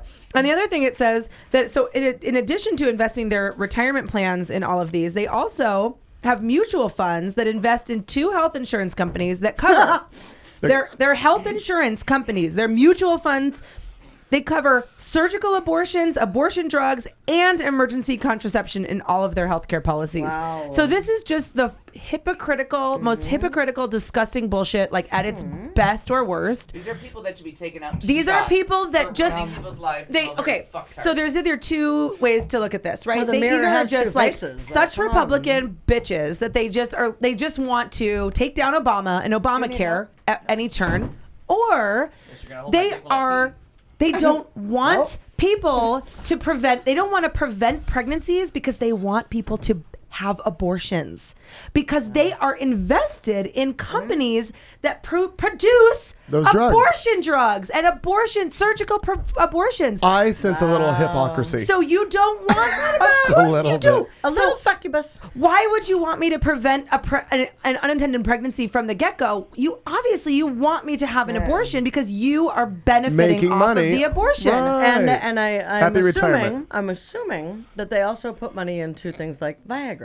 Oh, likely, because they want to pump up dicks and they want to get guys excited. I knew that I could totally get her going. Right? We're getting excited now. Is that like a book? You open it. Yes, they want to pump up dicks. They want buses being sucked. They're like, I used to wear those pump up dicks. Dance floor, pump it. But they really, it's really horrible. Pump up dicks. Good God. You missed so much in the moment you were gone. One more thing, that all 9 of their mutual fund investments for Hobby Lobby's retirement plan include investments that clash with the owner's religious beliefs about specifically abortion. But everybody, and I know they're going to come out and say, "Oh, we didn't know." Al, I want your take on this. Do you think they're doing it because they just hate Obama and want Obamacare to fail, or are they doing it because they ultimately want more people to be doing abortion, buying abortion drugs, and getting abortions because they make money off of that? It's a combination of every awful thing you've ever heard. So what you have to remember is that Mother Jones, pay them if they send you a solicitation. Give them some money. Mother Jones. I'm going to give them money right fucking now. Forgive my ignorance of this, and if you said it, I'd missed it. Who's Mother Jones? Mother Jones is a website that does a lot of vetting breaking of sources, news, breaking news. They do a lot of I got a thing from Mother Jones about that guy, that Jang Chang. Whoa! Oh my God! iPad. Likely not. Well done. Technology. Oh, it's a paper towels are over there. All right, paper towels. Your computer is safe. Everything's good. Al has blown his wad on the table. As it water were. broke. RJ, if you can watch that. A succubus. Now, I would never blame another human being, but you know what Daddy did over here to my left? Sorry, that just makes me laugh. That makes me he took out the Prosecco and said we all had to drink it and then left it on the stove. Oh, Lord. For 2 hours. So I had to go rescue it from the freezer. Daddy. I know, but we can't drink it warm. So I had to go cool it. That's what my timer was for. Oh, I didn't understand. Let me grab a towel. You don't understand that liquor has to be cold? Not all of it. Not in a lie. Not in the lie. Excuse me, succubus. Marty's fruit is so good. No, but I was getting That's what confused. she I was getting said. confused because you kept saying that Mrs. Jones said it, and I know that Shirley Jones just I had got a some good birthday. friends. She did. And the Partridge Family. I was confused. Yeah, right. She was going to skydive. Mother Jones is one of those websites. It's a news source, but Mother Jones is who sent that when Jimmy Carter's grandson. It's not terribly cold, unfortunately, because this one put Daddy it on over a here. stove. Yeah, can we not call him Daddy anymore? It just cracks me up. Can you note that the only brown one in the room is cleaning the floor? You elected to do it. Yeah, she ran right in with a mop. I wasn't going to stop her and go like, oh no, let me do that. Anytime out, you can. But you know what the best part about you pointed cleaning that on the out. floor Well is you're bent, you got a cute booty. All of those things are good about you I'm cleaning. Guess what? totally Suck your racist. best. People, yeah, I'd suck your bus. Anyways, can I have a paper towel? I just can. want to throw it out there. All right, so now we've not a kind of had surprise that or a discussion newsflash. a little bit. So everybody post.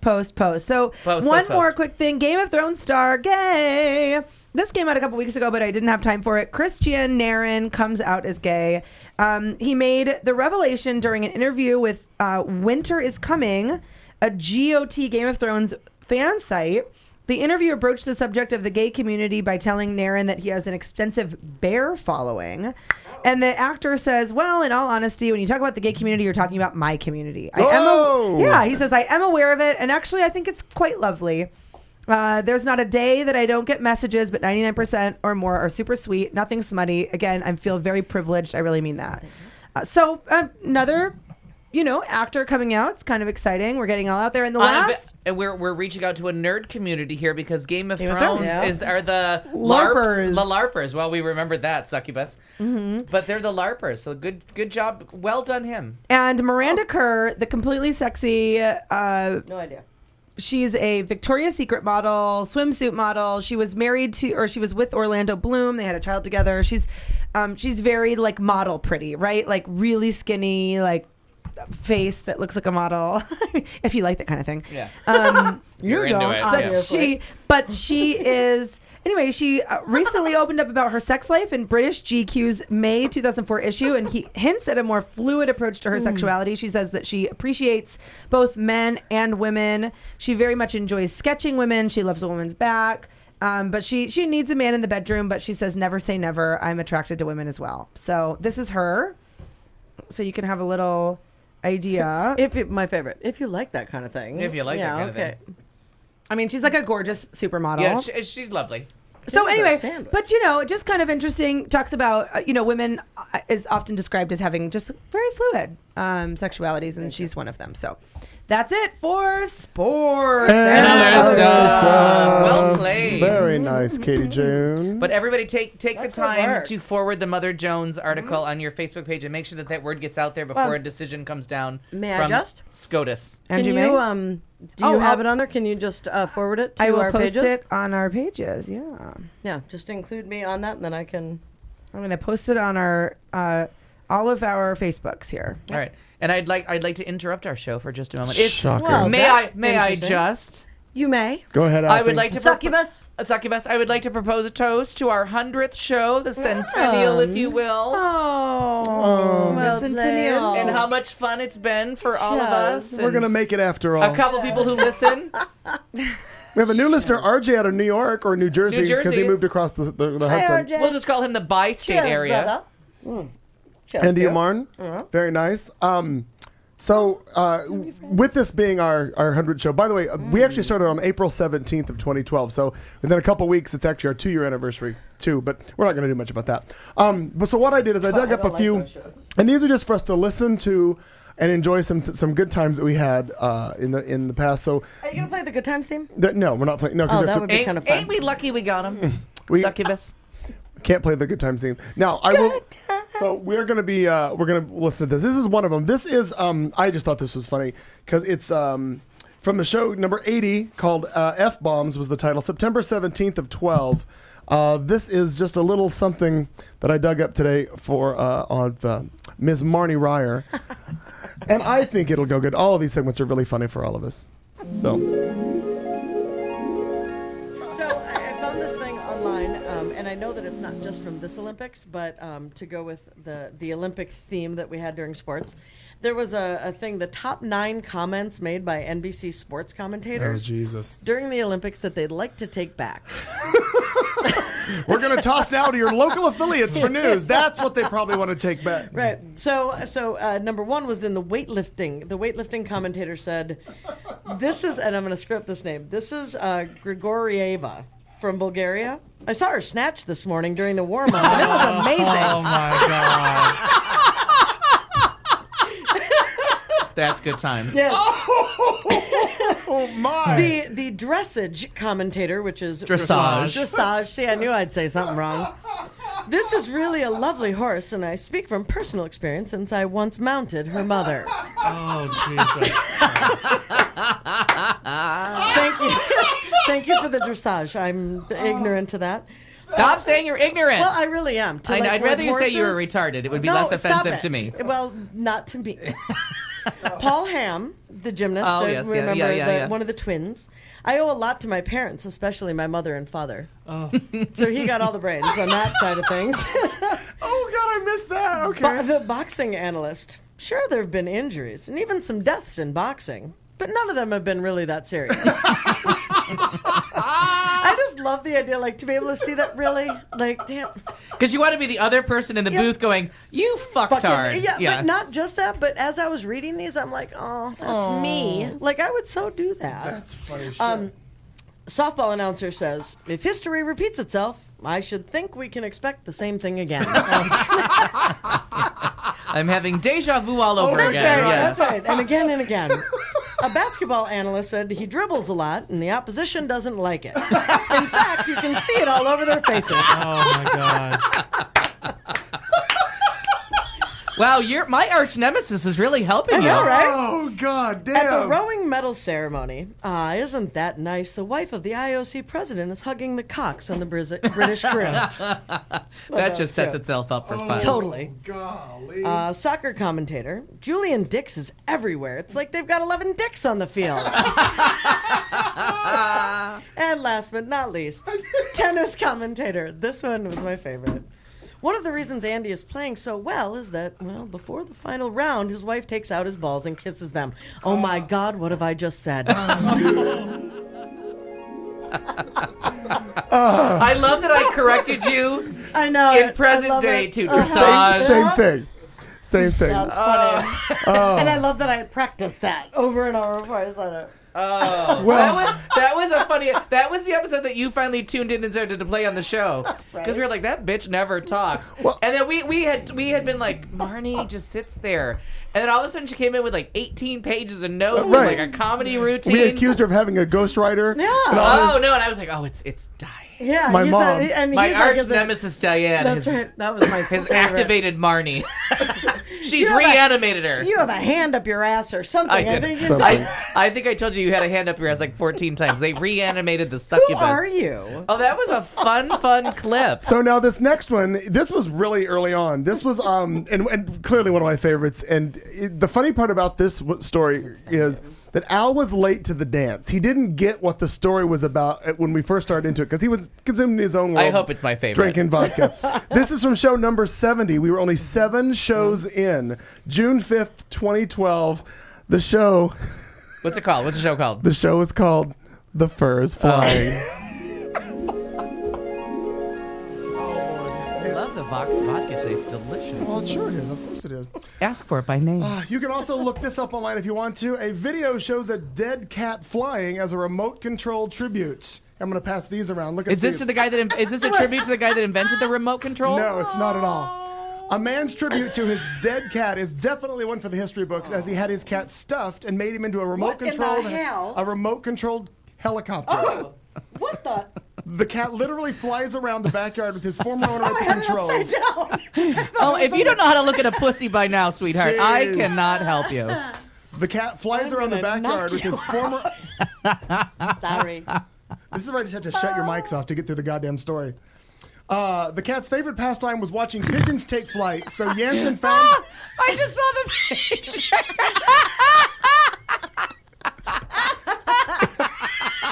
Oh my God. He animals more than I do. That's terrible. That it looks like a squirrel being does. sent through. What the fuck? It's terrible. You got to give And people the I had website it address. Oh, this I know. way. I know. That's Just like, look up flying cat helicopter. shit. It's so sad. And it's dead, right? We're sure that it's dead? Yes. We got our Well, finger on the I pulse think- of this I cat? think it is. I have audio for this too. It's Whitney's cat. Oh, no. Do we hear the cat die? It may sound like Bjork singing. The Do we know the cause of death? Yes, if you'll shut up long enough, I'll get it to you. Actually, let's just go to the audio and we'll take it up from there. The cat's owner, Dutch artist Bart Janssen, considers this a tribute. I really love this cat, and for me, this is a way to actually make him eternal. His name was Orville. He and his brother Wilbur were named after the Wright brothers. So when Orville got hit by a car last year, Janssen turned him into art to be exhibited in a Dutch museum. Okay, so the cat was hit by a car. He loved it so much, he had it taxidermed and had a body made for it and put his pelt across. There's a video. You can see it online. I want to watch. What is wrong with Dutch people? That's what we come back to. What the fuck is. Oh my God, this is the funniest picture. I want this to be my Christmas card forever. This cat is flying in to wish you a Merry Christmas. You got your iPad. Al, look it up on your iPad. You can watch the video of the cat flying. Look it up. That's all I want to do is watch this dead thing fly around. It's very funny.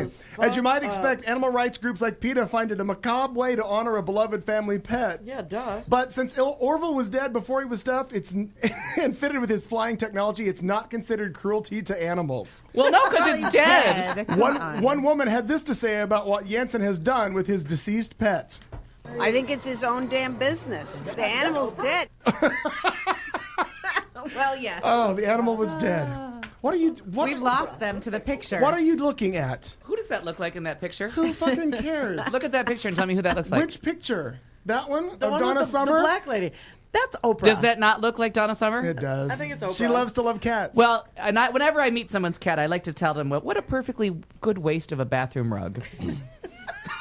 And in related news, Donna Summer had an album called Cats Without Claws. I know. I'm not a big animal lover. So I have a PETA card. So the four propellers of this quad chopper are held in the cat's paws. Oh, shut the fuck up. So there's four.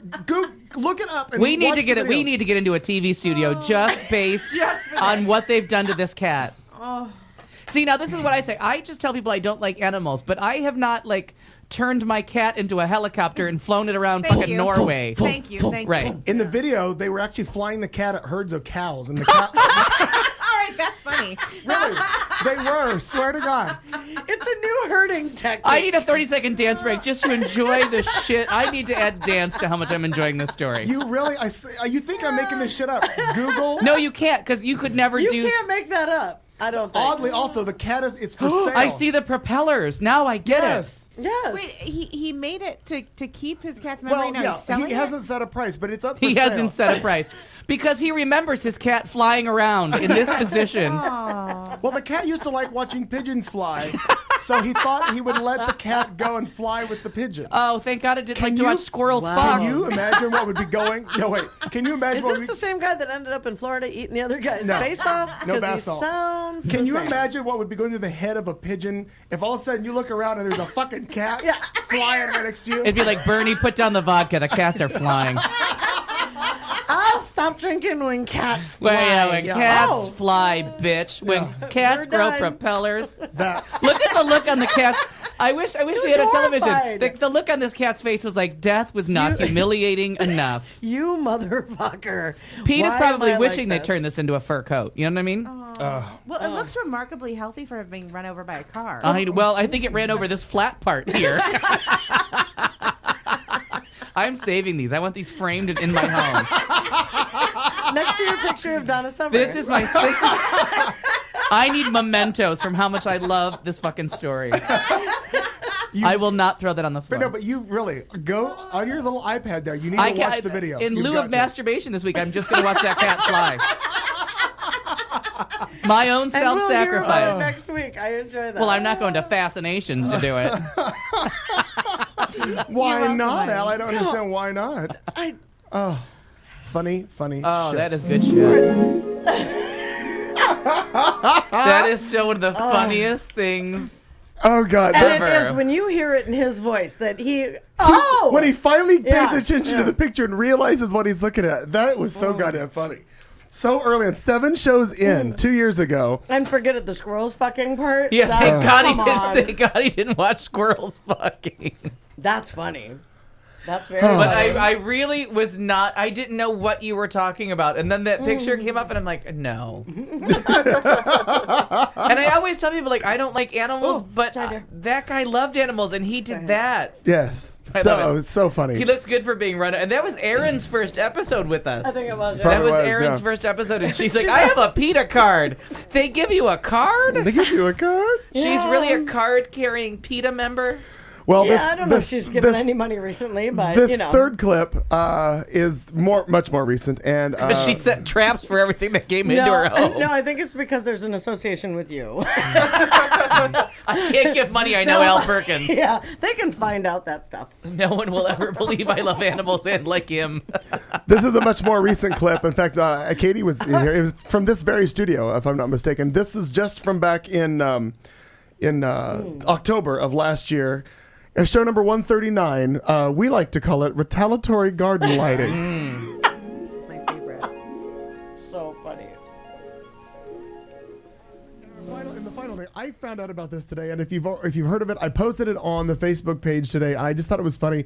We all obviously we live, unless you live on an island, you have neighbors. Some of them you get along with, some of them you don't. Some of them you know, some of them you just wave at. Some of them have their toilet out on the front lawn last week. For some reason, weird. Don't know why. That's your neighbor, right? Yeah, yep. right There's to a toilet in the front. To the east of you, right? Yep, there's a toilet in the front yard. Still hasn't solved that. Well, a gentleman named David Thorne lived across the street from a gentleman named Justin Flecker. And everything was going great in the neighborhood until Justin installed a new security floodlight. Well, what's following, what I'm going to read to you, is a transcript of emails that were exchanged between the two men. Now, first, the note was handwritten and left on the door, and I'm going to pass you this because to see the diagram that he drew, first of all, is really funny. And then I'm going to read you the email exchange back and forth between these two neighbors. Now, and note, one of the neighbors was from Austria. Dear neighbor, due to your new terawatt floodlight shining through our bedroom window. Oh, no, this is about mine. That's what you did to my neighbors. Oh, sorry about it. This is your neighbor's letter? We can adjust your lights. No, don't, because nobody's broken inside. Due to your new terawatt floodlight shining through our bedroom window like a small but intense sun, I have removed the lamp and placed it in your mailbox. Regards, David. And David leaves his email address with a diagram of House A, where the light is, the road, their house, and for some reason, a dog in between in the yard. I think that's funny. So that's the first one. So that's I love that he called it a small son. Right. Mm-hmm. So then David Thorne writes the first email back.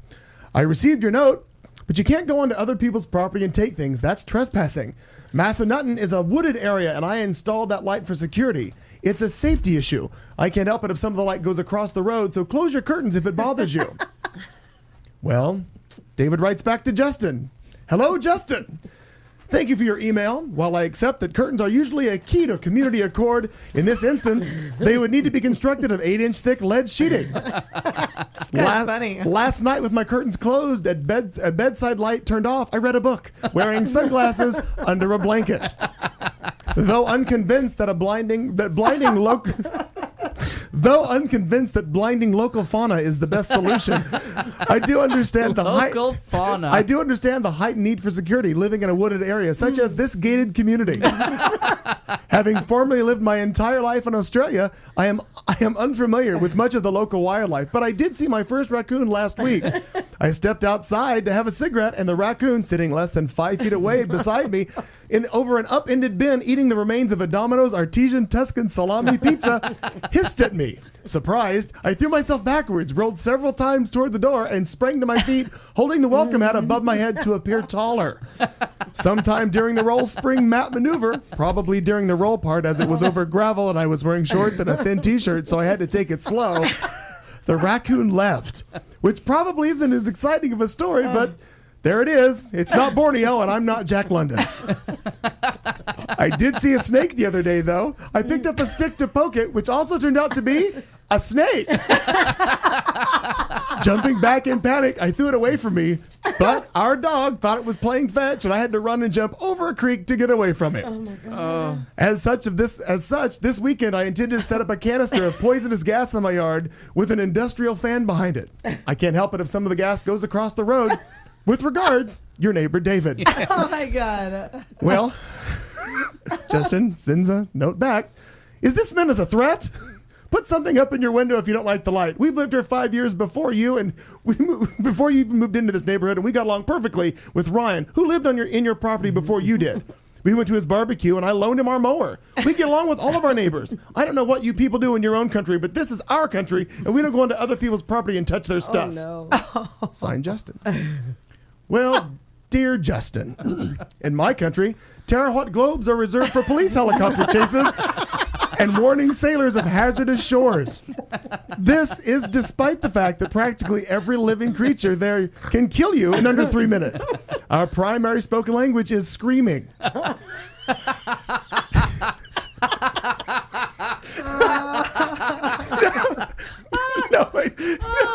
Hello, it's good. To continue his email, I'm not surprised you get along well with all the other neighbors. I mean, if you put 50 children with Down syndrome in a room, there's going to be a lot of hugging.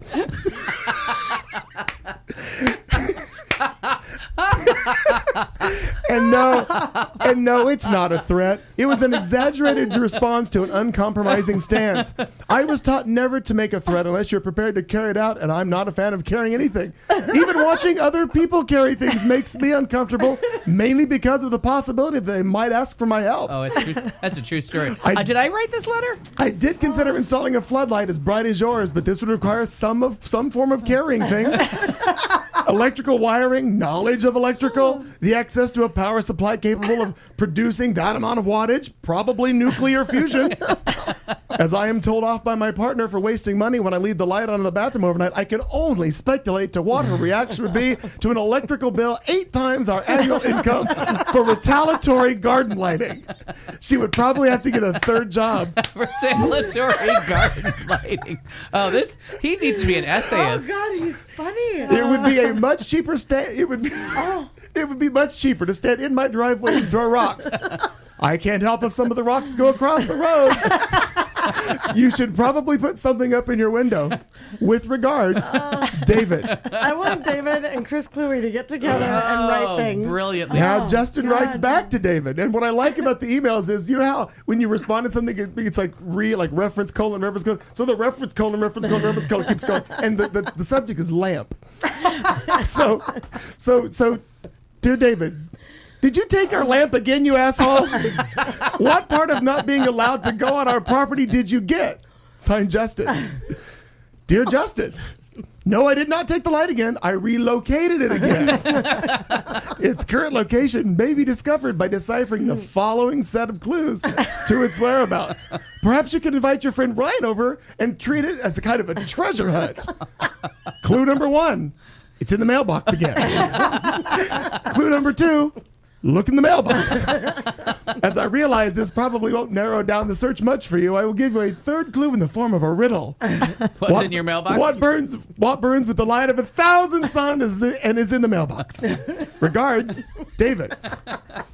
Justin responds. So now it's lamp. Oh my God. I put a smaller lamp in so you can shut the fuck up now. Don't email me again. If you ever trespass on our property again, I will press charges. Dear Justin, what if I have a barbecue and need to send you an invite? Is it okay to email you then? Regards, David. Response, no, it's not okay. Response back, dear Justin, what if I need to borrow your lawnmower? I can't invite people over for a barbecue and expect them to stand in tall, long grass. Someone might get bitten by a snake. It's a safety issue. With regards, David. The final volley back. Dear David, fuck off. Go back to Australia. I'm trying to get that line to get the fuck off. Like, that was very civil. I heard about this today. Funny. I was dying laughing. Retaliatory garden lighting.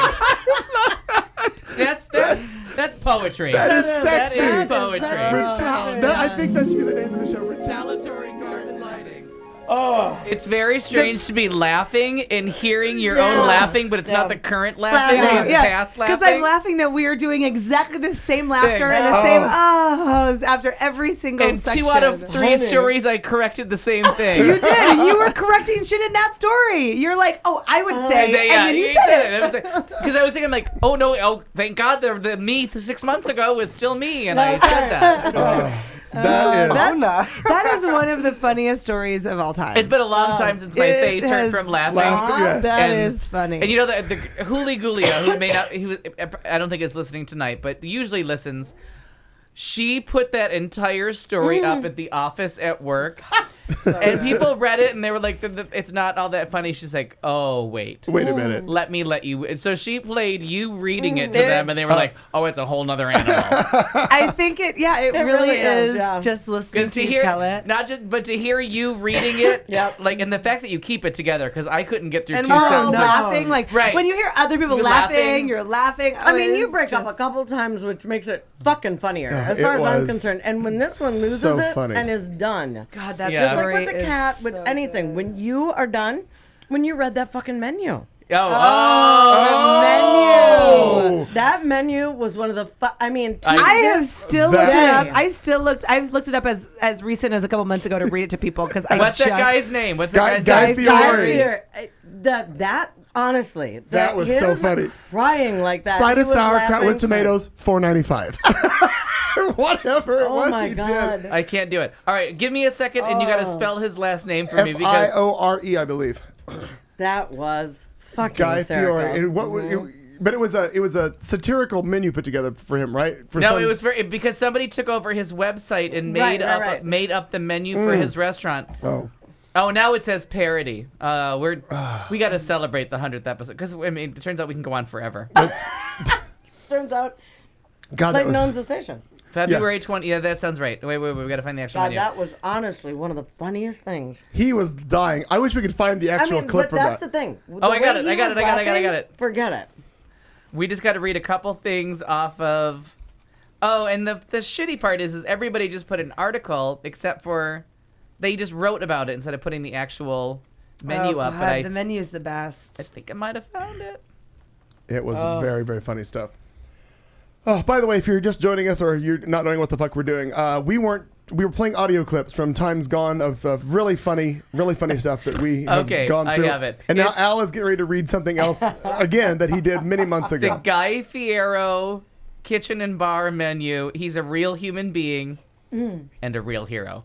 It's Guy's American Kitchen Bar. Well, like always, I'll just start at the first one and then eventually I'll find better. Honky Tonk Double Barrel Meat Loaded Blast. A Sammy Hagar look-alike pushes your face into a leather bag filled with oil, and if you eat the whole thing, you get to eat a 13-pound burger. The Hobo Lobo Bordello Slam Jam Appetizer, $49.95.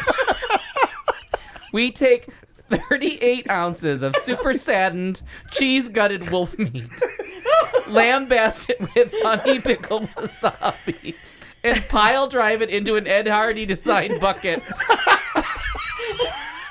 sprayed with Axe, and finished with a demi-glaze of thick and funky mushroom dribblings.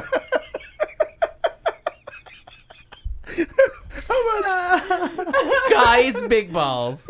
Snuggle up to 2 4-pound rice-a-roni crusted mozzarella balls, endangered with a shaved lamb and pork blasted.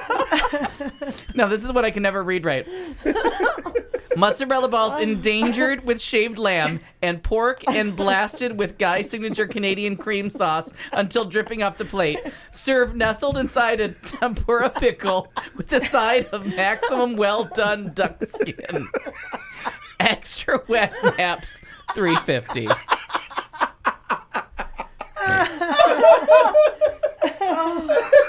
It hurts again. I know it.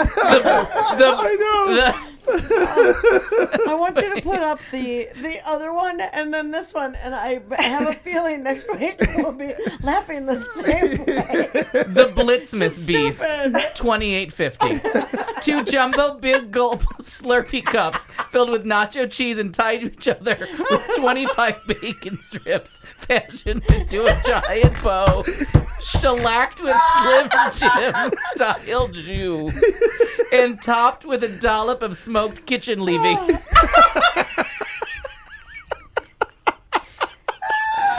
How much? I think it was $28.95. Oh, but where? Oh, here it goes. Reno. $26.50. Popcorn crusted popcorn chicken stuffed inside Guy's nothing fancy meatloaf and super banged in a volcano of Tabasco butter. We pour it into a lucite heel, smother it with our own special jalapeno sugar brew, and set it on your lap with a neon sign. Serve drunk and on fire. Add a Cinnabon and another Cinnabon. $4.95. By the way, I think this should be our new Reno.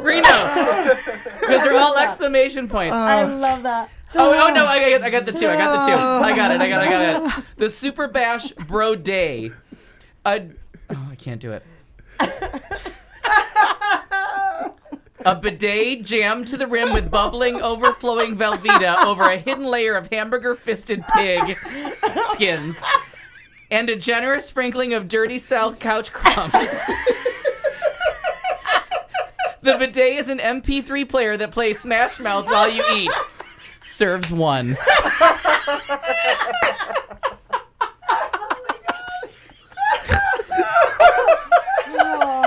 But here it is. And I knew if I read enough, I would land on the piece de resistance. The piece de resistance. Prepare yourselves, ladies and gentlemen, however you self-identify. Panamania! Exclamation point. $24.50. Are you ready? Yes. Hopefully one of us can get through this.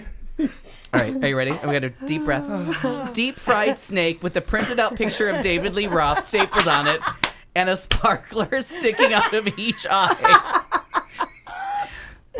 Served with a side of Bud Light you have to wring out of a Hawaiian shirt. I remember that. Serves 1. Serves 1. Getting a deep fried rattlesnake with David Lee Roth's face staple. With sparklers. And a Bud Light you have to wring out of a Hawaiian shirt. Oh my goodness. Serves 1. My stomach hurts. And the thing about the thing okay. Captain Beefheart. Come on! A natural black Angus beef heart, slow cooked in a fiery sriracha, honey wasabi BBQ sauce, and set on a rotating lazy Susan. Comes with 2 drumsticks of fried mortadella so you can rock out American style.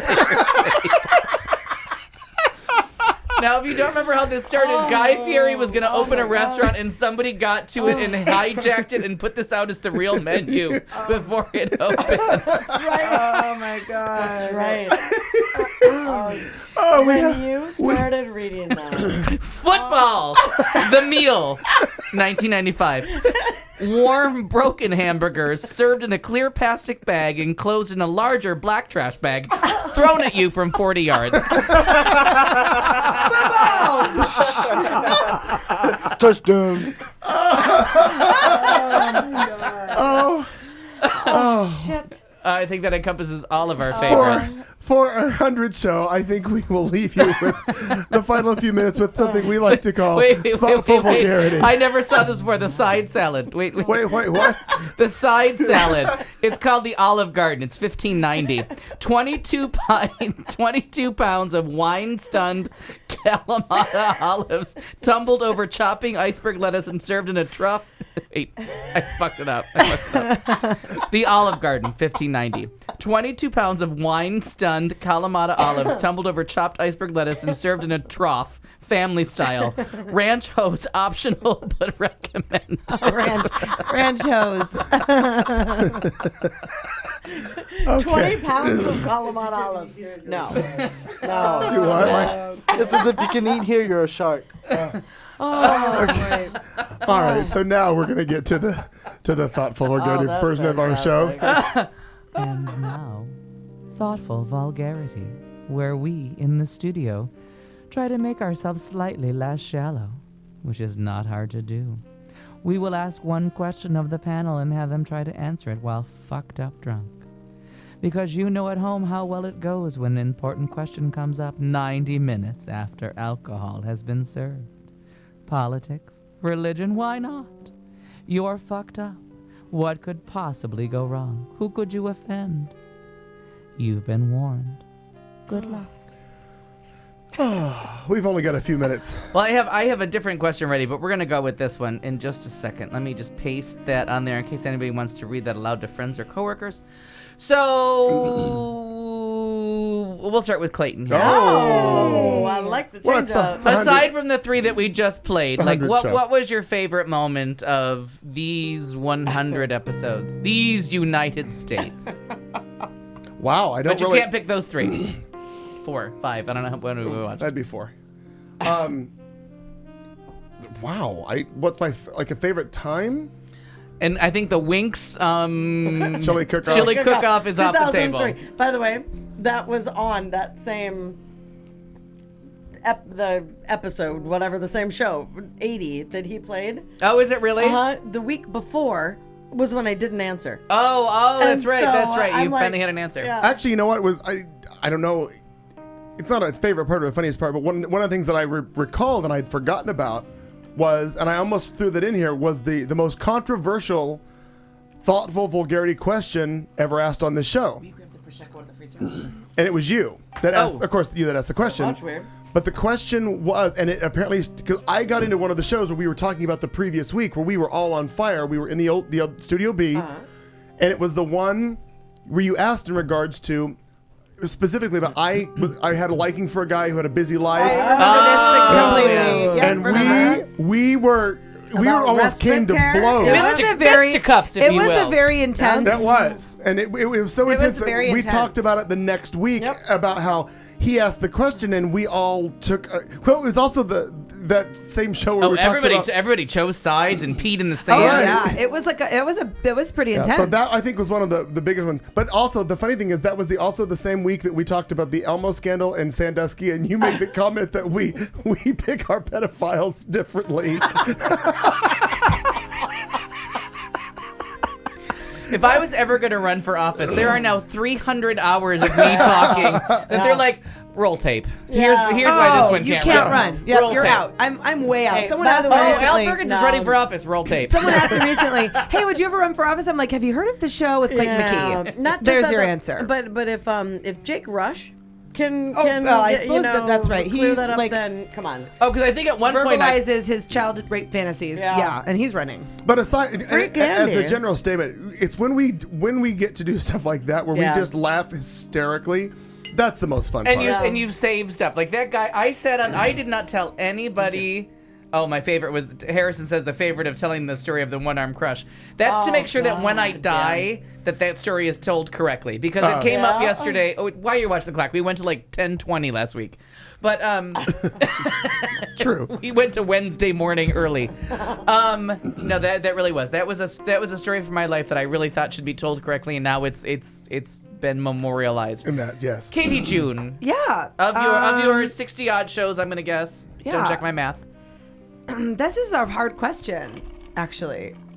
I don't know. I really like coming here every week. I've said before that it's kind of the break from it's just the total break from like my normal life, you know? And I don't know if I can think offhand of a favorite episode. Honest to God, I know we're not allowed to say the 2 you played, but my stomach hurts from re-laughing again. I'll let you. I mean, you can cheat and say those. I just really like coming here. There was one time in the old studio that we all started talking about. I feel like maybe the conversation started with either your dad, Marnie, maybe, or Al, your mom, and we kind of started talking about family members that had passed away, and your grandma. We ended up like taking the conversation after the show had closed, and that was kind of just meaningful to me to have Standing in that lobby. I remember that. in the lobby, and that was meaningful to me just to be able to like just talk about our family, and that was kind of a meaningful moment to me. But I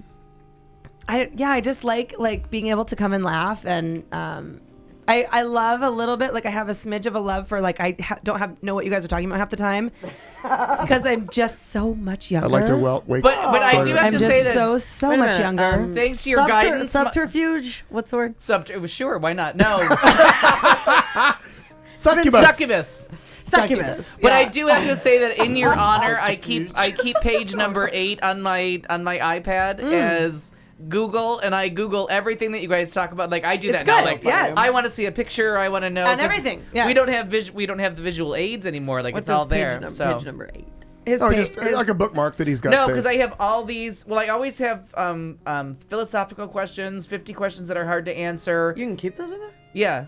Well, you just don't X them out and they stay. No, I know, but mine, that's why I was missing things because they kept disappearing. Well, they do. Once you open too many, you have to close some to get to the far left. Motherfucker. They're still there. They're just way over to the left. So I close, my porn site's not up while we're here because I'm not going to openly masturbate. Thank you for that. Not again. That's not thoughtful nor vulgar. Yeah, well, not since the accident. Yeah, that was last July. All right, Maria. Or however I self-identify. Exactly. Whatever name you call yourself to wake yourself up. Well, there's that. So if you're wondering, you can drink Prosecco after 17 glasses of Ultimate. And this stuff's not bad. You now can do anything after 17 glasses of Ultimate. Because I usually think this shit is shitty. Well, or shitty, as the Italians just say. A simple toast to say thank you for seriously helping me laugh every fucking week. Oh, we do. And to reiterate, what a brilliant. I mean, seriously. And to reiterate from the first week, thank you for inviting us. Like it really was very kind. Oh my God, of you. thank you for inviting me. That wasn't even part of the. Yeah. I don't know how we would have got that because it was not on my plan to have a cast every week, and all of a sudden I'm like, what the fuck am I going to talk about for 2 hours? Oh, I need a cast. No, it is so much fun, and it's such a reliever for the week. It's just wonderful, and sometimes thoughtful, not necessarily vulgarity, but I mean the idea that you go okay, and you really think about things, and so I would say, I mean. There are a ton of laughs, and listening back to a couple of shows to look for certain things. You forget a lot. You do, and I remember a lot more than a lot of people. So I'm listening back on, oh God. But Buddy Early, I just have to give a shout out because it absolutely fucking made me laugh. Oh, he's a funny guy. He is just stupidly funny, where it had nothing to do with anything, like. It had everything to do with what we were talking about, but just very randomly. But just knew how to throw a comment in. Yeah. Yes. Oh, I agree. It was funny, and loving having you. So I don't mean that. No, in I don't. No, I don't at all. But just in listening to hilariously that, fun. He was constantly eating Jack in the Box or with his high blood pressure and always eating everything that was bad for high blood pressure. And I can't walk his past his bugles. His bugles. I told him I can't walk past bugles without thinking of him. But I would say that the two things that I have on here, our election show. Oh, he loved that. Was one of his favorite times ever. That was one of my favorites. To be so prepared and so ill prepared at the exact same time. And to be here for me and watching the results in Minnesota because it was about gay marriage and it was all that. And having my friend Jay call in or be our pulse. God, I would have loved to have been a part of that. Yeah. It sounds like such a cool show. And that was very fun. But going back and listening to some different shows, I seriously listened to almost 10 hours worth last night while I stayed up all night working. And all of a sudden, out of nowhere, I thought it was something completely different. And it was when you were doing a movie review, a specific movie review. Oh, Philomena, yeah. And it was just like I sat there, captivated all over again, listening to you. And it was just such a wonderful moment. It was such a brilliant, brilliant moment. Well, and the idea that you shared that with us and that we were able to be a part of that, I thought was just one of the coolest fucking things in the world. So, the end. Al, we turn the question to you. Michael, what's yours? The two shows you've been Well, the ageism from last week that he encountered due to us. Well, I've heard a couple of them, but being in the show, I will say that it's a great thing that you created this and that you've started this, and I think the cast is, It's like the show 24/7 for me because even outside of this, I'm always laughing with the things you guys say, especially Al. That means Never you're not again. funny, Katie. Celebrate those at 6 in the morning. Never again. Never again. But no, I think this is a great show, and actually some of my friends have asked about it because they've asked what I'm doing, and some of them have listened to some of them that you have on the website. Yeah, we have a website. We have Facebook. iTunes, we have iTunes. We're the everywhere. interwebs are part of our daily life. Al Gore actually set it up for us. Well, I wasn't quite sure if you were. Picture if it, you were Tennessee, that 1988. technologically advanced. I just had to clarify that. You can get to us in a lot of different ways, but I think it's what's been funny in with what you saying that in regards to people of your age bracket, the younger, because clearly, I mean, what, Katie, you're what, 30? She'll tell you she's 30. 12. Just started She'll 30. tell you she's 12. I was in high school then. She's I know. in her 33. 30s, and early 30s. We're substantially We're not. We're not. Yeah.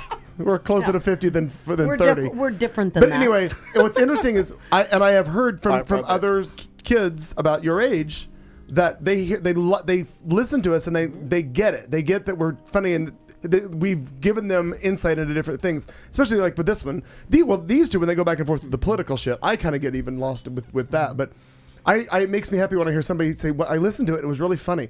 One of them sent me a message the other day. They listened to Google It. And they thought it was just so funny. Everything is like, they're so funny. Who are these people? They didn't realize, you were just local friends of, like the thing says, just like we're at brunch. Well, Google's talking. available to everyone. If you're just joining us on the interwebs, yes. Google.com is really it's very big, very big. accepting. They love everyone. Now, what is this Google of which you speak? Google it. Google it. They take everything. Google it, Marty. Start with succubus. So I would. All right. So I know, Al, that I know that you have said, or in the past, you always had a dream in your little, even your basement in the. As a prepubescent, I just wanted a talk show. Right, wanted to talk show of any kind. So, I just know wanted to talk. God knows he does that. Mm-hmm. And then you did. I never had any want to talk more. And the political thing was another thing you wanted to do. So I realized that was another thing. So, but in this grand scheme of things, what is your?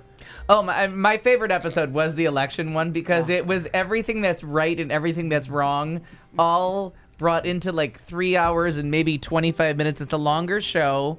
Because we stayed, we stayed on until the election was over, and then we stayed on because we kept talking. Right. But I was so prepared. I did so much research for that show. I had been, because we knew it was going to be a Tuesday. We were so ready, and then most elections are on Tuesdays. But I got excited and drunk, and I could not get one candidate's name right. That was my favorite. So it was Robomny. And I can't remember. And I kept staring at you like, Rampyro. I got. Uh-huh. There wasn't one fact. God. At one point, I was describing Obama winning, but I called it Romney winning. Yeah. And the people in the chat room were like, "What's happening right now?" Romney won. I'm like, why would you say Romney won? They're like, you've been saying Romney for like 5 minutes. I'm like, Robama. But I could not get one fact correct. And I listen back to it all the time because it cracks me up because I know how prepared I was. Out laughing. And it just got the Myra, Murney, whatever I call you names got worse and worse and worse as I could not keep one candidate's name right. Well, I think you tried to practice fucking up my name even more.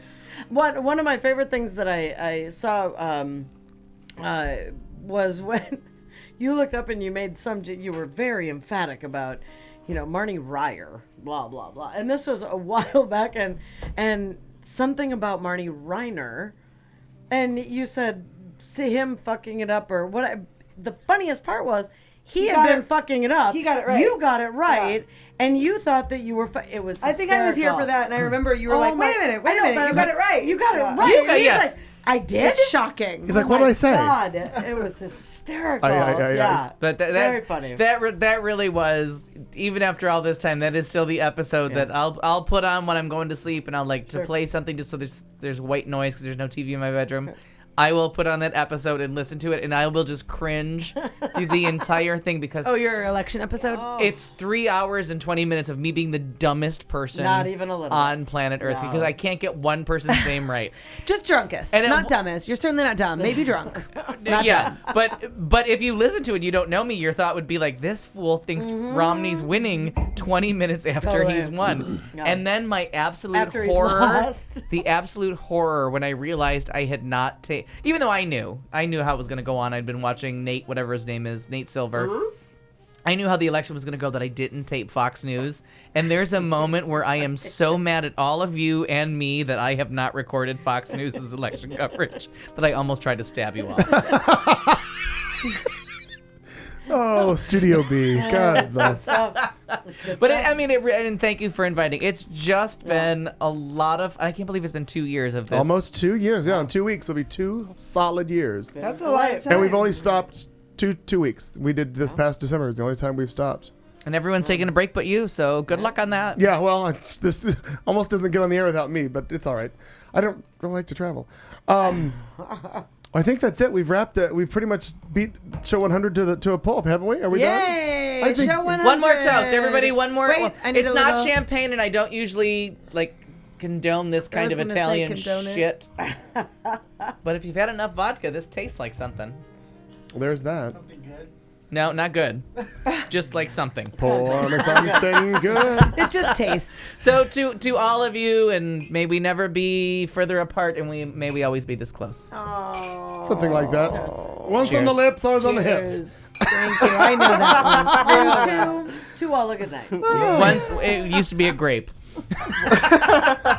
Used to be. The lesbians is a you. This is show number 163. It is April 1st, 2014, our 100th episode. Thank you for being with us for the past couple of years. Also, if you'd care to look up any of our past shows, go to QTalkAmerica.com. In the search box, just simply search for the show. If you know, you can start from number 63. It's hashtag 63 all the way up to the current one, which is 163. All the shows are available to listen to. Some you can watch. You can tell when we started doing the video. Good times indeed. Thank you all for being here. And Camera adds 10 pounds.